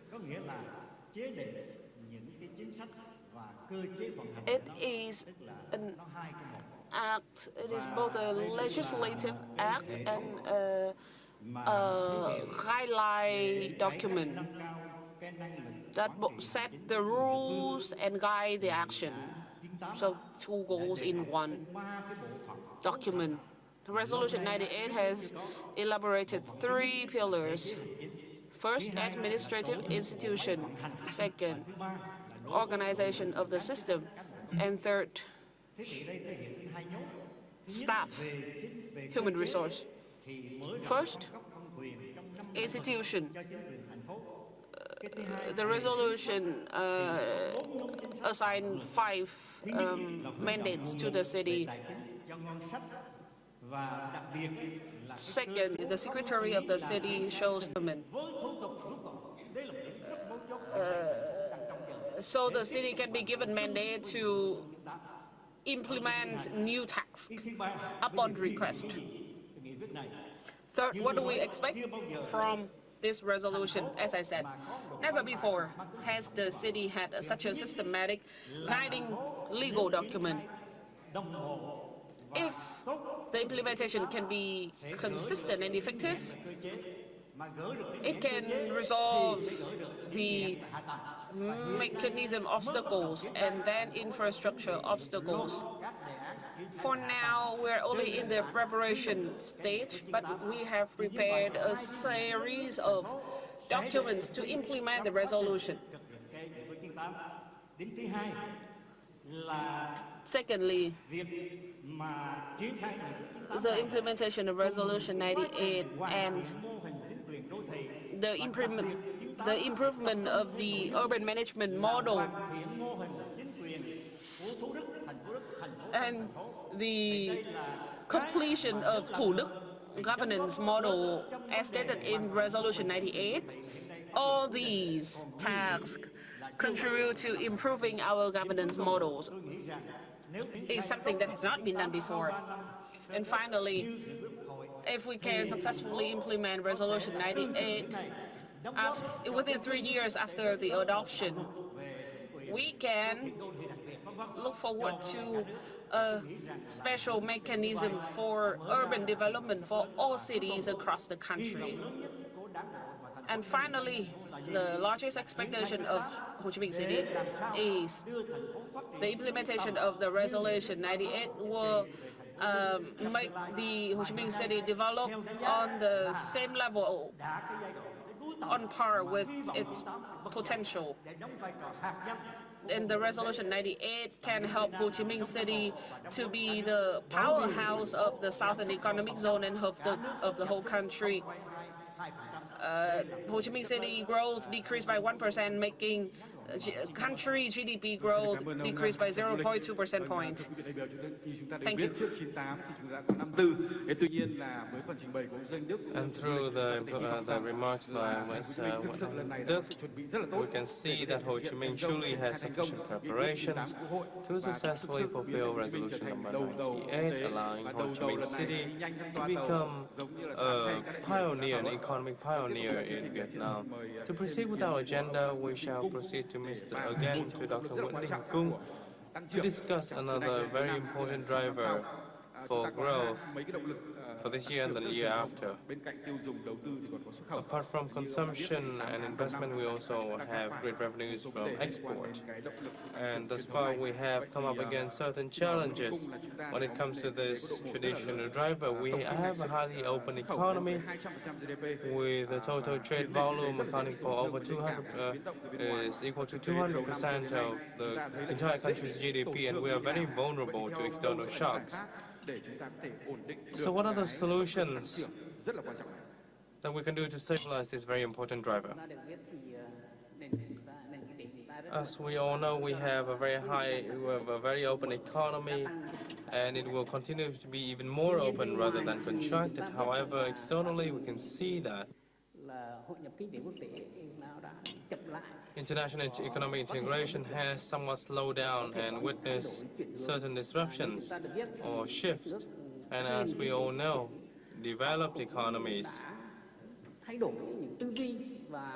has also adopted a change in mindset and reinforced their foundation through greater self-reliance, through greater internal capacity to respond to disruptions to supply chains. In addition, we can see in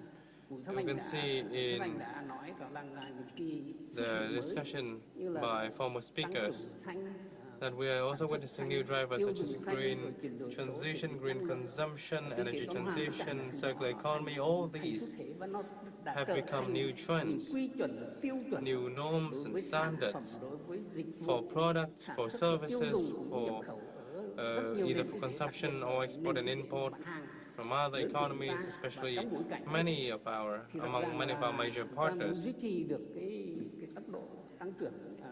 And to this end, of course, we wish to maintain a very sustainable growth in our export. And to do that, we need changes. The first change, I think, I deem necessary is that we need to revitalize, reinvigorate, and maintain the internal capacity of Vietnamese businesses. We need to support them in overcoming existing challenges and grasping opportunities. I think that is very foundational in our approach. Second, we cannot just rely on traditional competitive advantages such as low labor cost, among others. Rather, we need greater investment so that we can adopt changes in our production business models towards green transition, circular economy, and low carbon emission.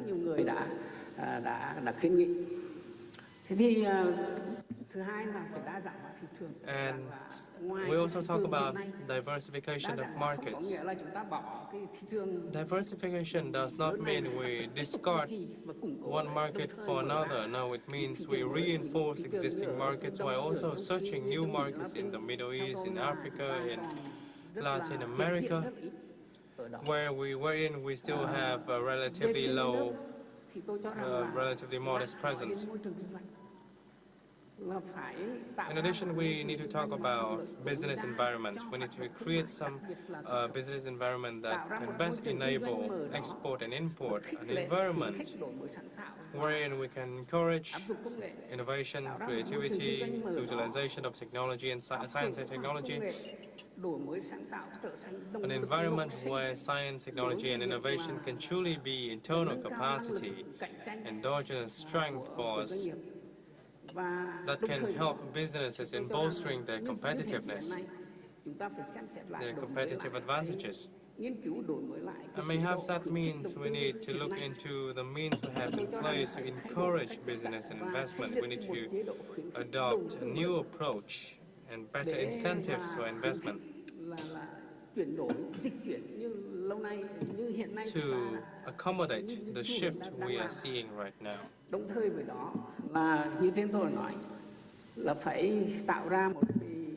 the same time, we also need to generate internal capacity by building upon science, technology, innovation.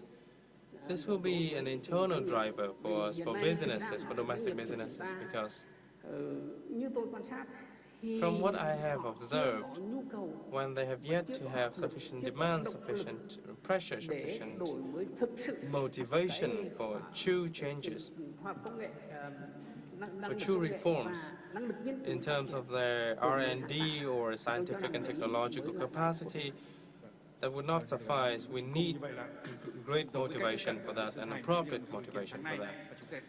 Thank you. I think similar to speakers this afternoon and in the morning, we need to foster new drivers at fresh impetus for reforms in our business world, and that would be a breakthrough domestically. And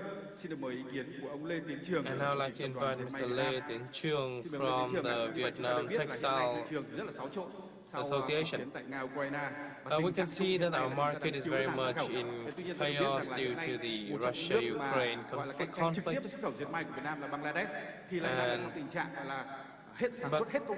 at the same time, we have to see that Bangladesh, a direct competitor of Vietnam, is going at full throttle with regard to their orders, so I do wonder why there is such a disparity. Stemming from the perspective of major business in Vietnam in terms of export, in creating incentives for growth, for sustainable growth, there are two items that we need to identify the root causes and solutions to. First, we need to determine first, the slump in 2023 is a short-term decline, and we need short-term solutions for that. With regard to science, technology, and innovation, they are medium approaches with the need for medium solutions. If we use medium-term solutions for short-term decline, that would not suffice, because they are not appropriate. They do not identify or address the root causes of the short-term decline at the moment. After 8 months in 2023, we witnessed a decline of 15% against the same period last year. And the same can be witnessed in other countries in this field except for Bangladesh. In August, the U.S. Textile Association put in place a list of 12 criteria for the import of textile products, including quality, political stability, creativity, linear synchronization, environmental protection, sustainable development, preferential taxation, among others. With a maximum score of 60, Vietnam has the highest accumulated score of 47.5. China is 42. That is also the reason for China's. And for China, there's corporate responsibility, and Bangladesh is even lower than that at 39. So when it comes to, and they only have like social responsibility and another criteria, only 2 out of 5, where Vietnam has 4 out of 5. Or minimum income. But Bangladesh has very competitive pricing, the best in the world. With a score of 4.5 out of 5 and taxation, they are still a poor country, and they enjoy tax exemption for their products entering into the European market. So that is the root cause for the decline for the textile industry in Vietnam or in China as well. It's about pricing, it's about taxation, it's not about sustainable development. Because Bangladesh only scored 2 out of 5 in terms of sustainable development, while Vietnam is 3. And China is around 3. So if we want to surpass the short-term hardships, of course we need efforts both from the side of businesses to cut costs, to improve productivity, to seek the most suitable production means to gain access to the very high standard markets and seek products that Bangladesh simply cannot produce. But there's also a need to seek more investment, better capital, among others.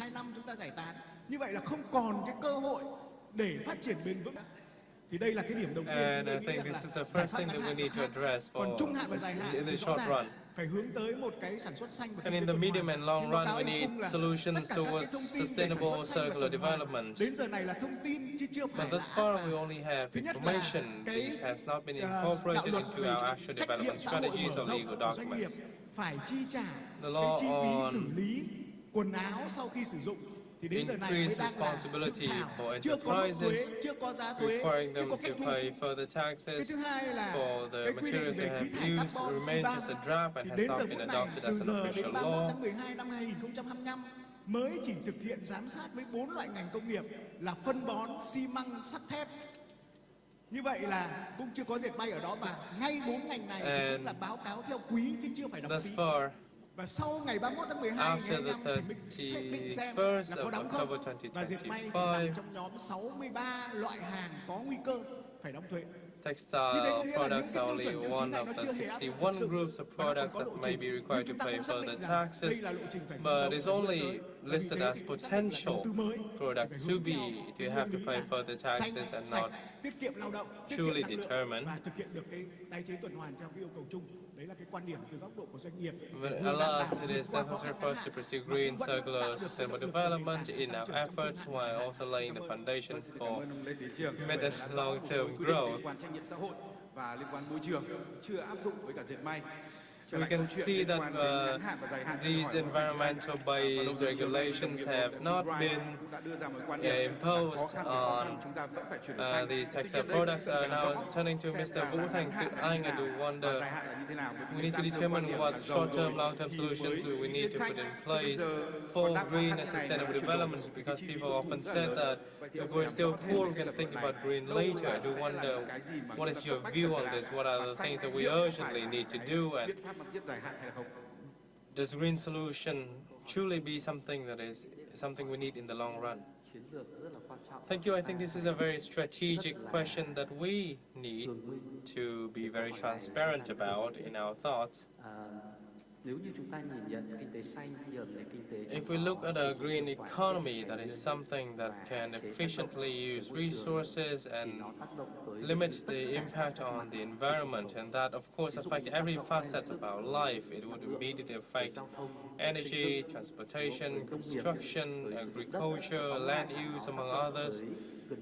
So it exerts influence on all facets of our social life, all aspects of our life, and it also changes our perspective with regard to the environment and change our consumption routine. And that is something that requires an entirely different vision and perspective.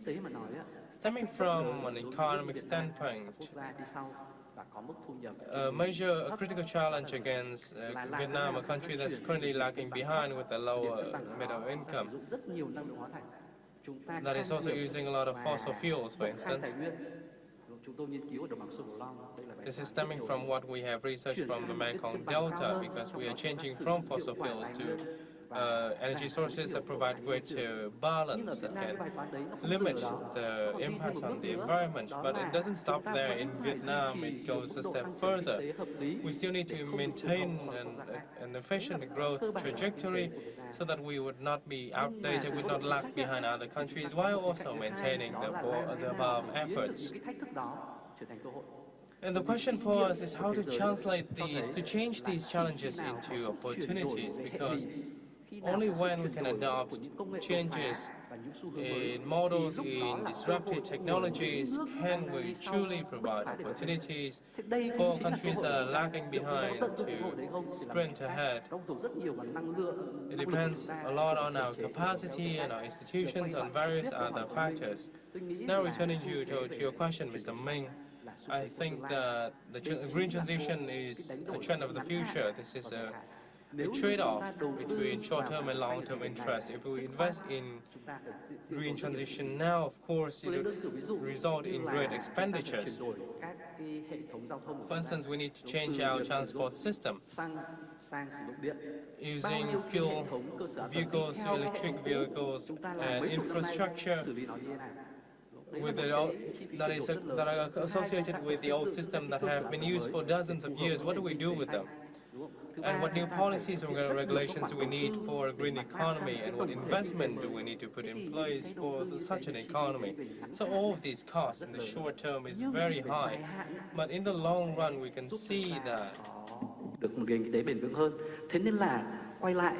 they will provide us with a more sustainable economy. So the question for us is, do we accept growth while suffering from its detrimental impacts to nature, to the ecosystem? And we need to assess on the long-term impacts as well. And I think that the green transition is inevitable. What we need to do is we need a vision, we need a roadmap that is very specific, that we can go from one point to another, from a short-term interest to a medium long-term interest. Thank you, and now I'd like to move on to the social aspect of the forum today. I have received a question from the Ho Chi Minh National Academy of Politics, and I'd like to direct the question to Mr. Nguyễn Văn Hồi, Deputy Minister of Labour, Environment and Social Affairs. One of the important drivers for sustainable growth human resources, the greater the hardships we face, the greater we need to cultivate our human resources. So what is the most notable highlights in our policy since early this year with regard to taking care of the people and ensuring jobs for laborers? Excellency, Mr. President of the National Assembly, leaders of the party, the state, central committees. Vietnam population is now 100 million, and 12 million are in the labor class. So human resource development. So for recent time, our National Assembly and government pay great attention to economic recovery and development. And we see that policy and institutional reform is a topic of great interest. After 35 years of reform đổi mới, and in the first 8 months of this year, we have paid keen attention to resolving obstacles and challenges for enterprises and workers through a lot of social security policies, social support policies, poverty reduction policies, and 3 national target programs.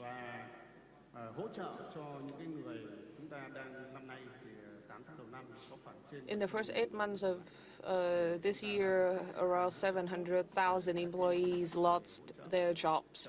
So we have issued unemployment support policies, insurance support policies, and loan support policies for non-structural sector. 60% of our workers are in the non-structural sector. And we have trillion Vietnam Đồng worth support package for those working in this sector. When we want to develop new sectors and access new markets, we can resolve the problem related to foreign demands, and we can maintain our GDP growth of 4 to 5% and keep the unemployment rate low. Of course, impacts on employment and jobs remain visible, but we managed to keep things under control. Our unemployment rate is higher this year than 2022, but still lower than the world's average. We have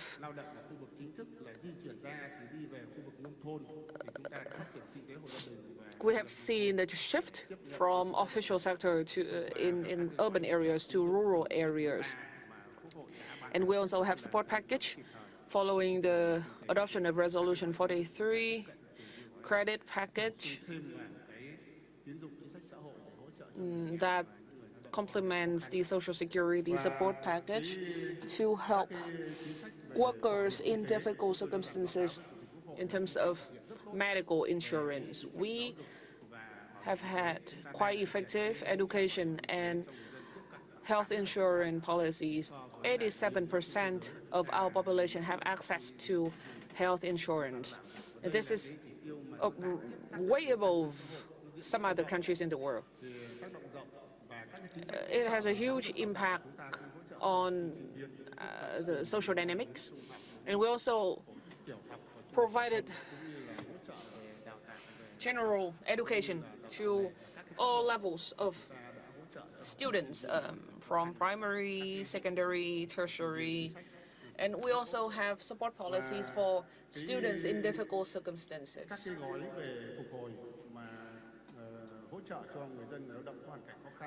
Recovery and support packages for our laborers following Resolution 43-146 have proved effective.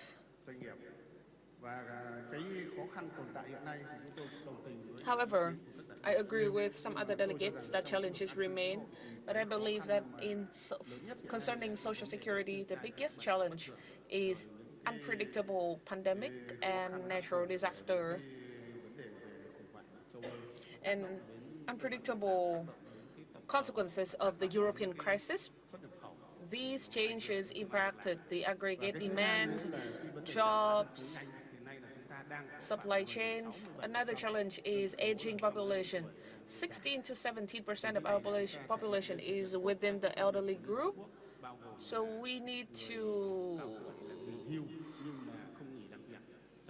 follow UN practices and recommendations. For example, the elderly can retire, but they would not stop working. So the government and the National Assembly should have already have policies to support the elderly in job transition and help them to access Social Security and credit incentives. Or we can support the elderly to create jobs themselves, to stay self-employed.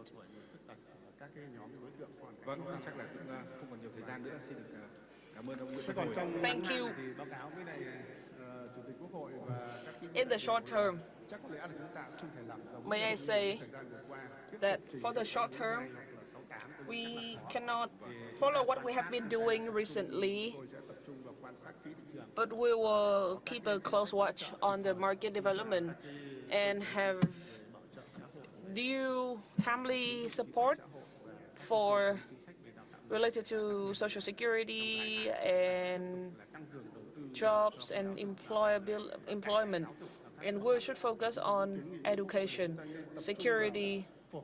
We already proposed to the National Assembly that we should streamline all levels of education, from preschool to tertiary. Thank you, Mr. Deputy Minister. And now to have an overview from the business community, I'd like to present a representative of the FDI enterprises, particularly Samsung. May I invite Mr. Choi Joo-ho, Director General of Samsung Vietnam.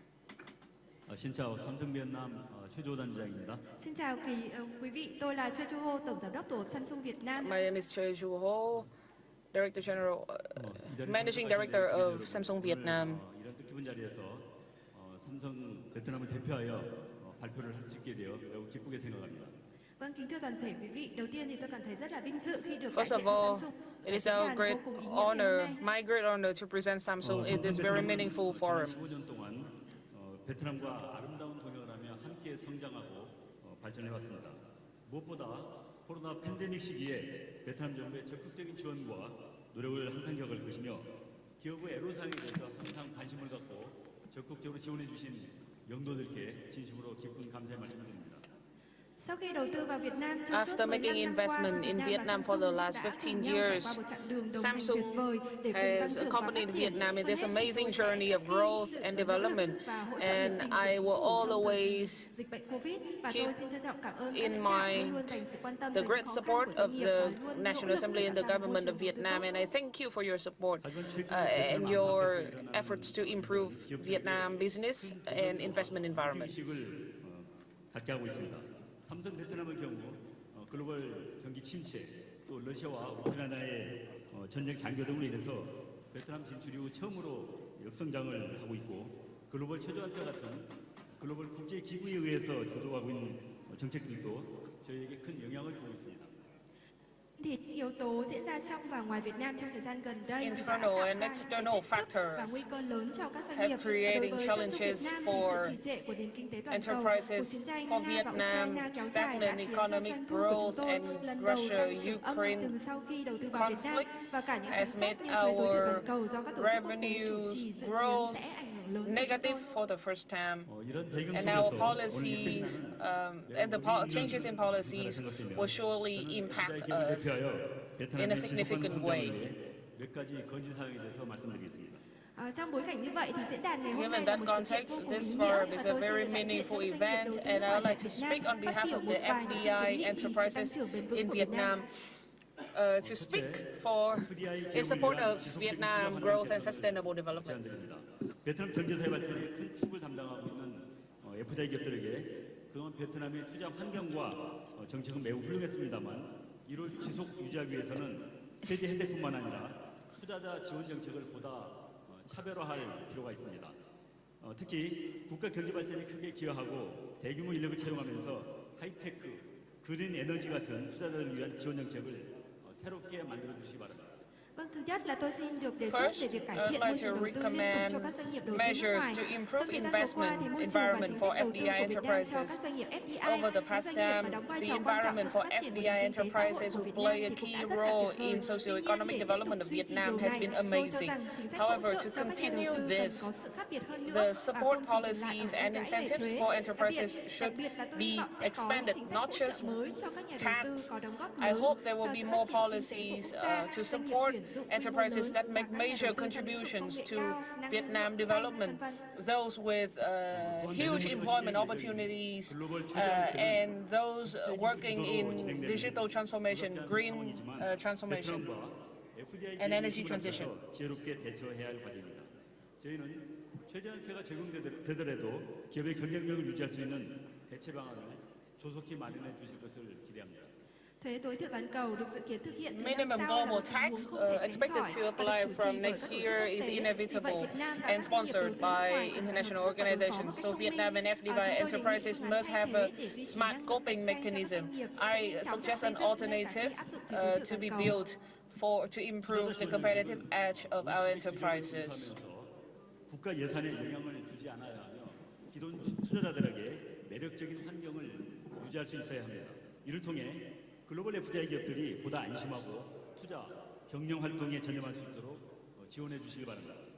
Chính sách hỗ trợ cho nhà đầu tư thì vừa phải tuân Support thủ quy định policies của OECD, must comply vừa không with ảnh hưởng đến OECD ngân sách nhà nước, standards nhưng cũng phải and duy must trì not môi trường đầu tư hấp dẫn đối với nhà đầu tư hiện tại. hamper Qua đó tôi hy the vọng state là budget, các doanh nghiệp but FDI still toàn be cầu sẽ được beneficial hỗ trợ for để có thể yên tâm và enterprises. tập trung vào So I hoạt hope động that đầu tư FDI kinh doanh. enterprises can be supported more, so they can strengthen and improve their investment in Vietnam. 삼성 베트남은 2015년부터 베트남 MOIT와 MOU를 맺고 스마트 공장 구축 지원, 금융 정보 양성 등 삼성의 공급망 참여 확대를 위한 다양한 프로그램을 진행 중에 있습니다. Vâng, nội dung thứ hai thì kính đề nghị sự quan Second tâm hỗ trợ đối recommendation, với I chương trình đào look tạo và for chuyển more giao công nghệ cho support các doanh nghiệp Việt Nam. on education and technology transfer for enterprises in Vietnam. Samsung signed an MOU with Ministry of Industry and Trade in 2015 on technology transfer for smart plants and open opportunities for participation in Samsung supply chains in Vietnam. 개선하고 공정 불량률 감소를 통해 궁극적으로는 기업들의 비용을 절감하게 하고 이익을 극대화하게 하는 효과를 내고 있습니다. 이런 협력을 통해 삼성의 공공이 참여하는 1, 2차 유사는 2014년 25개에서 2023년 8월 말 306개로 12배 규모로 성장을 했습니다. Đối với hoạt động chuyển giao công nghệ cao thì những For chương trình này đã high-tech tạo ra được transfer, hiệu such quả như là giảm programs chi phí cho doanh nghiệp are và effective tối in đa cutting hóa lợi costs nhuận for bằng cách enterprises cải and thiện quy trình sản maximizing xuất và giảm tỷ lệ lỗi. profits Thông qua những hợp tác by này thì các công ty cung ứng reducing của Việt risk Nam cấp 1 và cấp 2 tham faulty gia vào mạng products, cung ứng của so Samsung đã encourage tăng lên gấp level 1 12 and lần level từ 2 25 công ty vào năm and this 2014 has helped lên level 1 and 306 level công ty 2 vào cuối tháng 8 supply năm nay. companies 앞으로 by multiple times from 2014 when we first implemented this program to 2018 when we record the improvement. 테크 분야에 대한 자체 연구 개발과 설비, 시스템 투자가 확대될 수 있도록 적극적인 국가 예산 지원을 부탁드립니다. Vâng, tôi xin được kính đề nghị chính phủ và So Quốc may I hội sẽ suggest dành to nhiều the sự National Assembly and the government chuyển giao công to đào tạo các doanh nghiệp Việt further Nam support được diễn ra our hiệu tech quả và transfer nhanh and chóng education trong and thời gian training for Vietnam enterprises. Kiến nghị có sự hỗ trợ tích cực từ Hosted ngân by sách nhà nước để Samsung, các and doanh I nghiệp hope Việt Nam that, có thể mở rộng đầu tư hệ thống, trang thiết bị There và should be nghiên cứu more phát triển budget trong lĩnh vực allocation công for nghệ Vietnam cao. enterprises to invest on their system and tech transfer of high 삼성 tech. 베트남은 사회 공헌 활동 일환으로 학생들이 IT 기술 인재로 성장할 수 있도록 AI, IoT 등 핵심 소프트웨어는 물론이고 기초 과학 기술 분야 등의 학습 기회를 제공하고 있습니다. 또한 베트남의 명문 대학들과 산학협력 프로젝트를 진행해 우수 학생이 삼성은 물론 베트남 산업계를 이끌어가는 인재로 성장할 수 있도록 실질적인 지원을 확대하고 있습니다.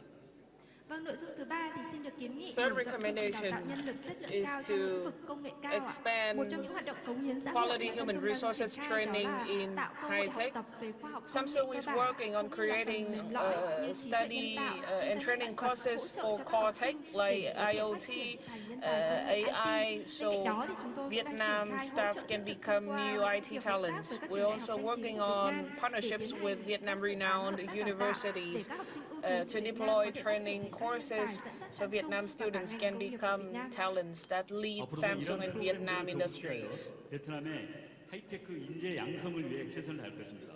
국회와 정부에서도 적극적인 지원과 관심을 부탁드립니다. Trong thời gian tới thì chúng tôi cũng sẽ nỗ lực hết In the sức time to để mở rộng come, hơn nữa những we'll chương trình work này harder to nhằm đào tạo nguồn expand nhân lực cao these cấp, lĩnh vực công nghệ courses cao. Kính đề nghị sự quan tâm và hỗ trợ tích cực của Quốc hội và Chính high-tech phủ. transfer and quality human resources training, and I look forward to the government and the National Assembly's support. 하이테크 기술 이전과 고급 인력 양성, 사회 공헌 활동 전개 등을 통해 베트남 경제 사회 발전에 지속 기여하겠습니다. 국회 정부에서도 FDI 기업들의 투자 환경 개선, 현지 기업 육성을 위해 적극적으로 노력해 주실 것을 당부드립니다. Vâng, với tư cách là nhà đầu tư nước And ngoài lớn as nhất, nhà đầu tư the nông sản largest của Việt Nam, thì trong thời FDI gian tới, Samsung cũng sẽ in đóng góp liên Vietnam tục and cho the sự phát triển long-standing kinh tế xã hội FDI của Việt investors in Nam thông qua Vietnam, việc chuyển Samsung giao look công nghệ forward to cao, đào tạo contributing nhân to lực cao cấp và social triển development khai of các hoạt Vietnam động through tech trách nhiệm xã transfer, hội. Một lần high nữa thì kính đề quality nghị Quốc hội và training, Chính phủ and sẽ tích cực nỗ lực cải thiện ensuring môi trường đầu tư cho các doanh nghiệp nước ngoài và ESG đào tạo các doanh nghiệp Việt Nam. responsibility. 끝으로 이렇게 뜻깊은 자리를 만들어 주신 구원빙 후의 의장님. I look forward to contributing to the development of enterprises in Vietnam. Vâng, cuối cùng thì xin And trân trọng cảm finally, ơn ngài Chủ tịch Quốc hội Vương Đình I Huệ, thank ngài Excellency President of the National Assembly Nguyễn Xuân Thắng and đã tổ chức the diễn đàn ý nghĩa Rector ngày hôm of nay. Xin chúc toàn HCMA thể quý vị sức Nguyễn khỏe, Xuân hạnh phúc và Thắng thành for công. hosting this meaningful forum. I wish you great health and I wish the event a great success. Thank you, Mr. Choi Joo-ho, for your concrete recommendations. You mentioned minimum global tax, and I received a question from Kinh tế quốc dân, nội dung như sau là trước bối cảnh from NEU, chính phủ dự định đề xuất bổ sung các chính sách, hình thức ưu đãi what hỗ trợ do đầu tư the mới như thế nào government nhằm đảm plan bảo to khả năng cạnh tranh introduce cũng như new là hấp dẫn của môi policies trường and đầu tư tại Việt mechanisms to Nam trong ensure thời gian tới. Vietnam's competitive edge and improve Vietnam investment environment with the introduction of the maximum global tax? Thank you for the question from NEU. Later in 2021, OECD put forth 2 pillars involving reassigning taxation rights for MNCs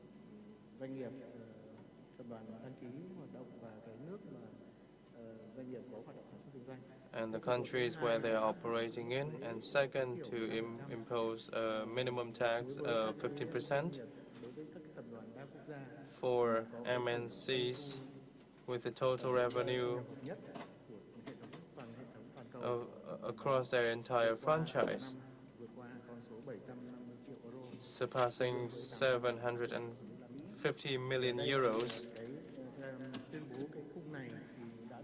And this framework has been endorsed by 142 countries around the world and implemented by these countries, including in Vietnam. Thus, to implement the solution from OECD is essentially an obligation for those who have agreed to, for the countries who have agreed to such a solution. When it comes to the impact of imposing a global minimum tax, including on the business and investment environment of countries, including in Vietnam and other countries with their preferential taxation tools, of course, this will affect certain incentives to attract investors, particularly MNCs.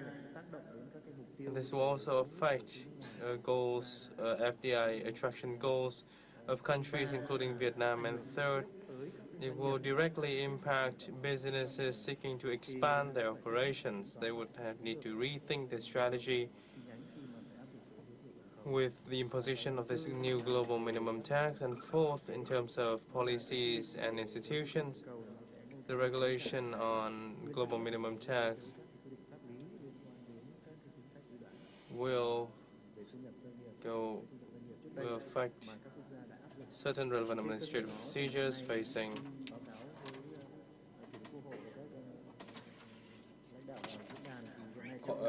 corporate income tax, and relevant ministries and agencies have reported to the Prime Minister on the resolution to account for this global minimum tax, and a second resolution as an addition to maintain an attractive business and investment environment while also ensuring the principles and regulations put forth by the OECD. In line with Vietnam's guidelines and policies and laws, this measure also seeks to further encourage foreign investors, including the the CEO of Samsung, to encourage them to invest in Vietnam. And at the moment, according to our roadmap, the inspection committee of the government is reviewing these documents, and I do hope that we'll receive facilitation to soon submit this to the National Assembly. And now I'd like to pass the floor to Mr. Sebastian Eckert from the World Bank.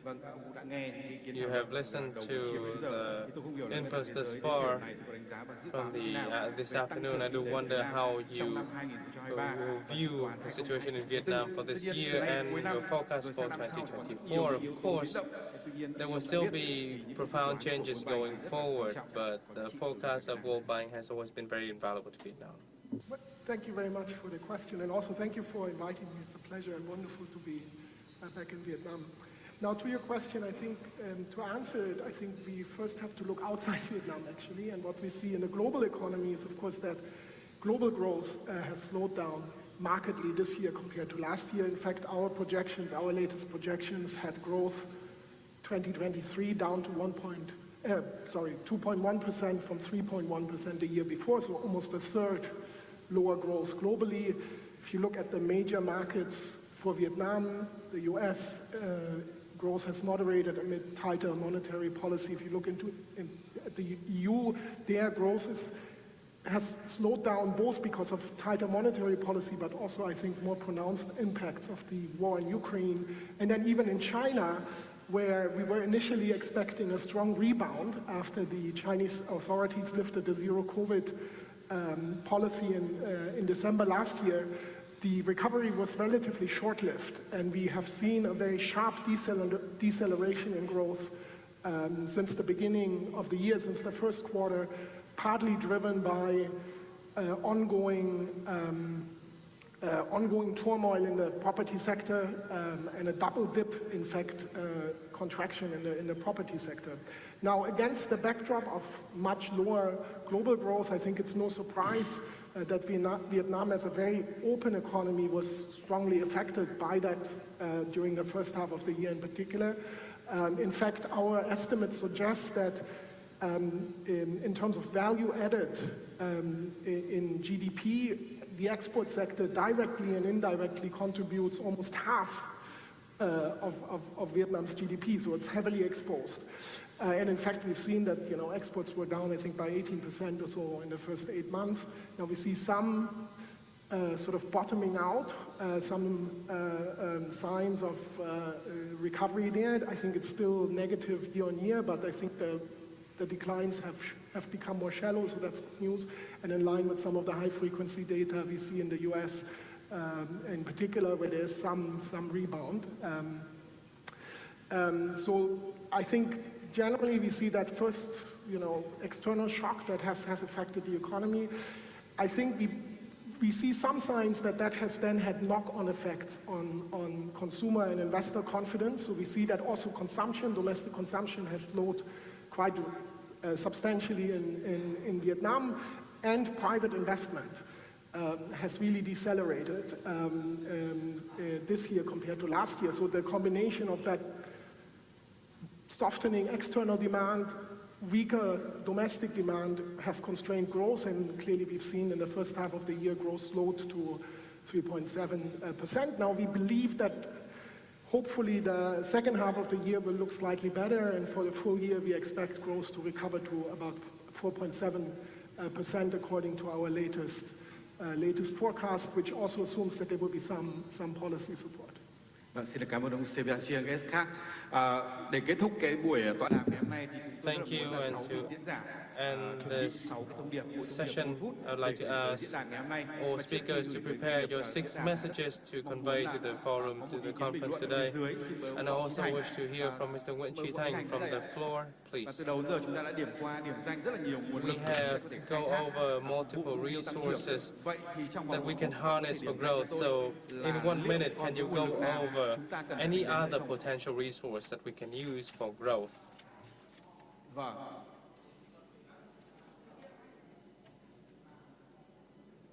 Sir, microphone. We cannot hear from the speaker due to no microphone.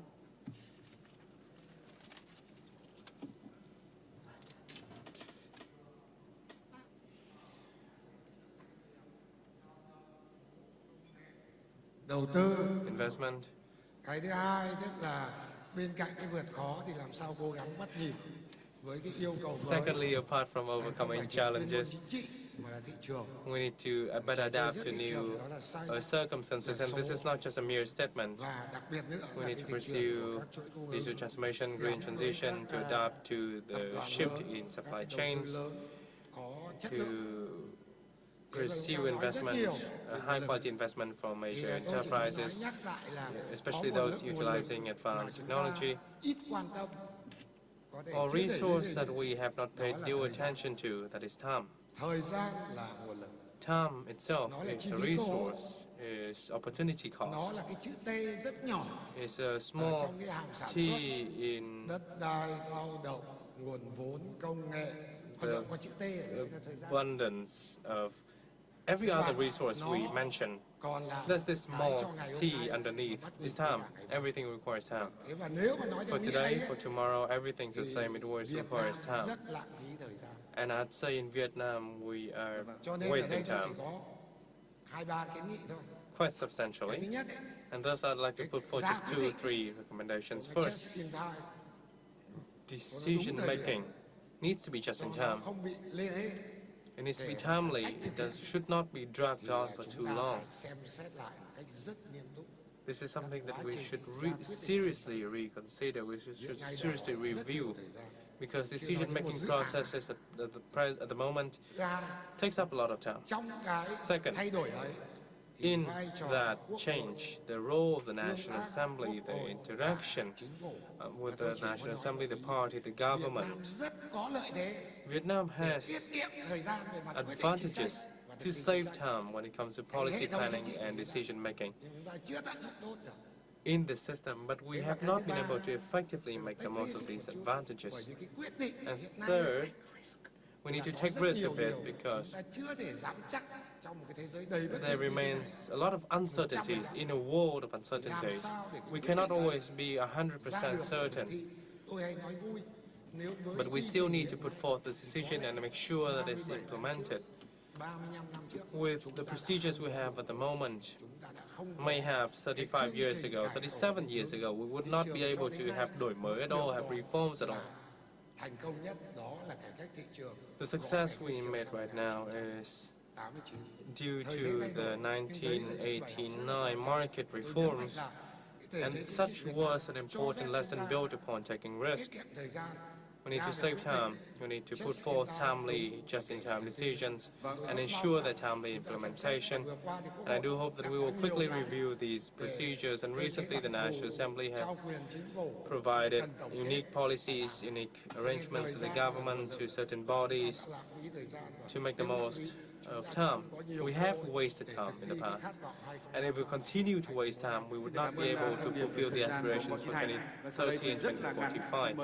And now, just briefly, I would like to ask all speakers to convey messages to the conference today. Mr. Nguyễn Đình Cung, please. I see that we are facing a very challenging time. If we look at this term's strategic target, the distance from where we are now to that goal is very large. To achieve the term's goal, the strategic goal, it's clear that we need solutions that, yes, I agree with Mr. Thành, that solutions that are non-traditional, unconventional solutions. From the decision-making stage to the policy promulgation stage to the policy implementation stage. That's how we can get the goals. Thank you, Mr. Cung, for your breaking the barriers message. I can see that Vietnam's prestige and position has changed. That's why we need a new governance systems. We have pursued economic restructuring, but it has not been successful because we're still using the old system to restructure itself. But now we're having new models, green economy, circular economy, and it creates new opportunities for us, new momentum for us to make breakthroughs. And what we do right now, decide our future within the next 10, 20 years. And we should act now to create a more sustainable future. Mr. Sebastian, please. If I may, I would like to make 2 points, and they're both related to how Vietnam can leverage its position in the global economy. The first one is that what we are seeing is that there's clearly very dramatic shifts in the global economic governance, and they have implications for the organization of global value chains. So there's clearly shifts happening there for various reasons. And I think we see already that Vietnam, of course, has in some ways benefited from that. But I think to make most of that potential opportunity, it needs to be accompanied by strong reforms domestically to create conditions to attract even more investment and to build stronger value addition here in Vietnam. Stronger human capital is, I think, very important. I think as Vietnam progresses and moves towards upper middle income, high income, human capital will become either an enabler or a constraint for growth. The second point, very briefly to echo what was discussed in the previous session, is this shift towards sustainable growth. So we do see that now about 90% of global GDP is produced in countries that have made net zero commitments. We see that most corporates, multinationals, have made their own net zero commitments, including in important sectors such as garment, where purchasing decisions will, I think, increasingly not just reflect economic costs and wages and sort of competitiveness, is a strategy that I think is in Vietnam's long-term interest. Thank you. Thank you. Xin mời anh Doanh Đức. Mr. Đức, please. We are facing a lot of challenges, but opportunities remain abundant. But in order to fully grasp these opportunities, the efficiency of authority and policy, as well as policy implementation efficiency, is very important for promoting growth. We also need to improve our labor productivity to make full use of the resources. Vietnam has advantages of human resource, creativity, and the ability to grasp all new opportunities. And finally, we have to have trust and confidence in our human resources. We have listened to Mr. Thành talking about time. I really love his idea. We have to accept some risk, take some risk to make faster steps forward based on the science and technological advancement and thrive towards sustainable development. Mr. Hui, Deputy Minister.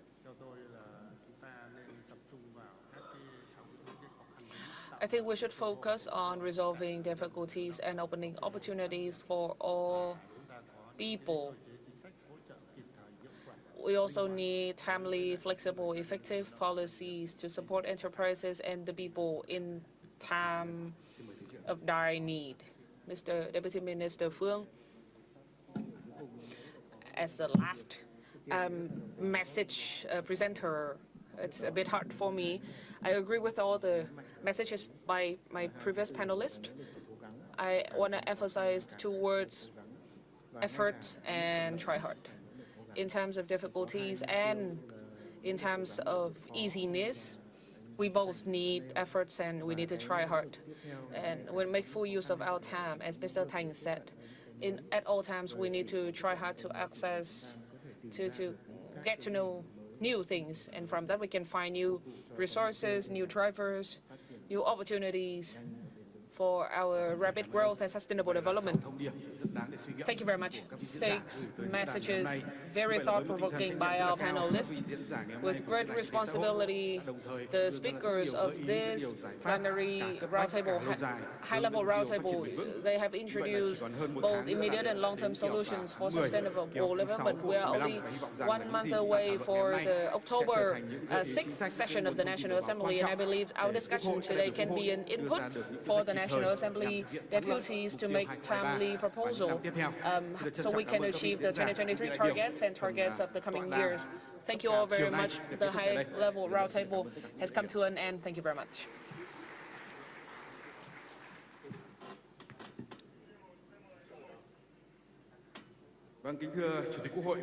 Excellency President of the National Assembly, Vietnam Socio-Economic Forum 2023 is reinforcing internal capacity and generating drivers for growth and sustainable development has opened an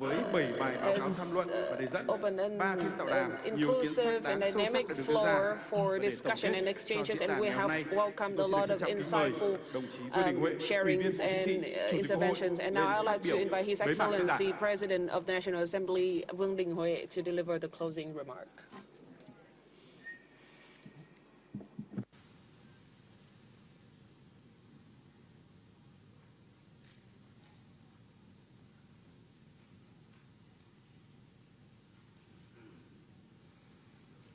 Thưa các đồng chí lãnh đạo Đảng, Nhà nước, some leaders of the party and state, ministries, agencies, localities, excellencies, ambassadors, and chief representatives of diplomatic missions and international organizations, experts and scientists at home and abroad, all distinguished delegates.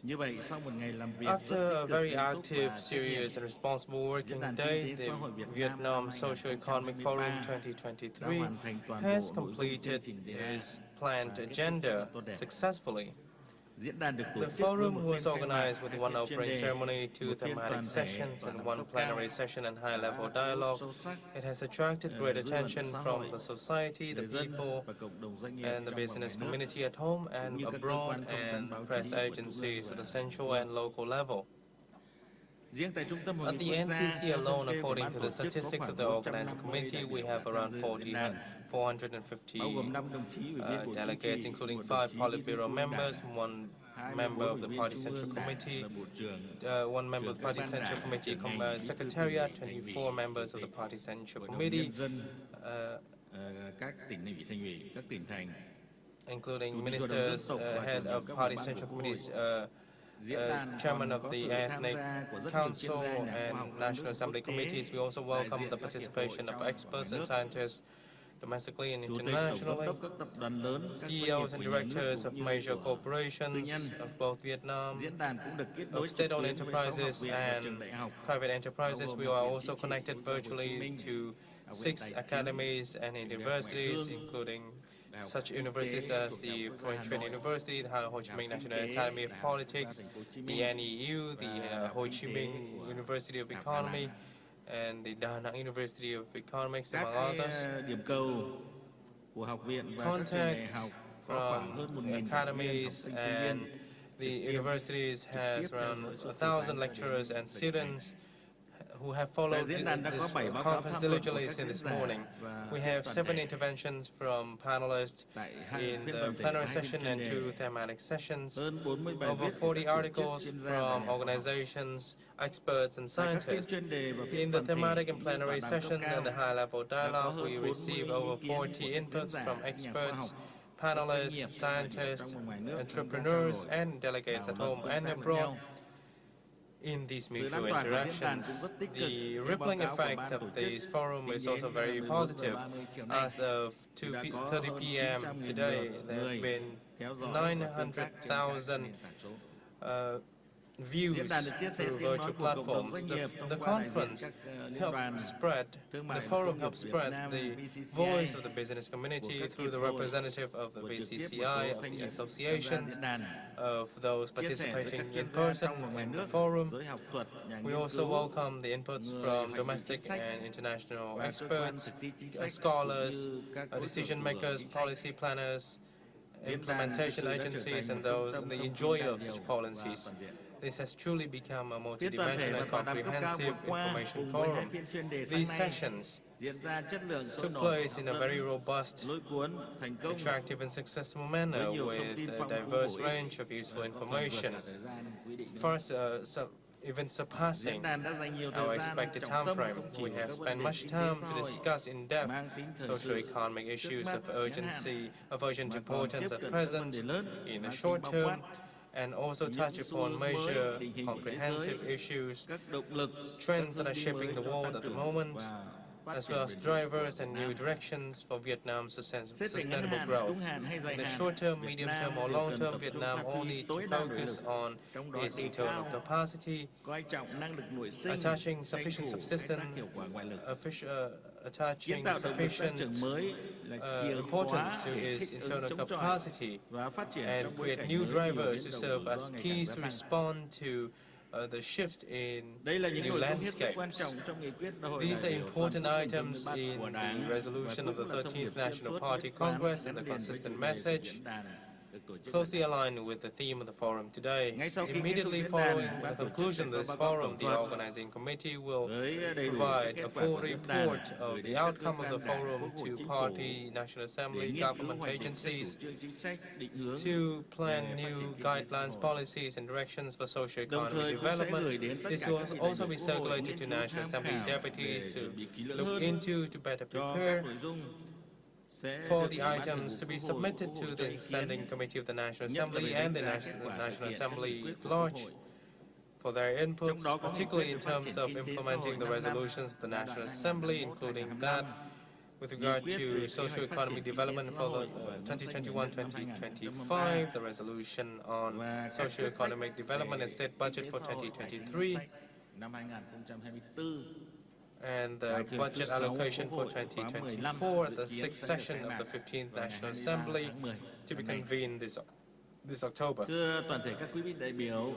Distinguished delegates, with such a large, diverse and multi-dimensional amount of information with a high level of scientific inputs, to summarize this is a very daunting task for me. But alas, as per the task assigned to me by the organizing committee, I shall try to summarize our discussions as follows. After the COVID-19 pandemic, the recovery of the world has been facing other major challenges, such as the soaring price of commodities and energy, the loosening of the unprecedented loosening of monetary policies from 2022 and 2021, and the impacts from the Russian-Ukraine conflict around the world. To respond, many central banks around the world tightened their monetary policies and increased interest rate over the past year, and many countries had to cut or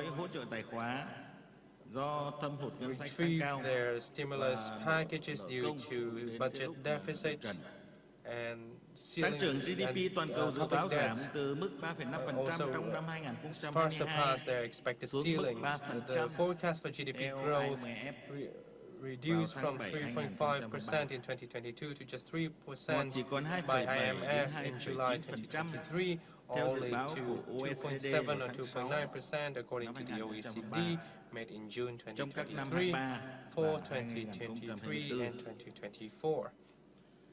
The National Assembly and Government of Vietnam's implementation of policies in a very vigorous and timely manner in line with the situation on the ground, including some that are unprecedented over the past 2.5 years since the 13th National Congress, allowed Vietnam to stand firm to overcome hardships and reap important and comprehensive results, earning the recognition at home and abroad. Vietnam's economy is able to maintain its growth trajectory and is considered the highlight in the grayish picture of the global economy. Together with the growth rate of 8.02% last year, Vietnam's GDP in terms of foreign currency is ranked 38th in the world. And if we take into account purchase power parity, PPP, according to the IMF, Vietnam would be ranked 10 in Asia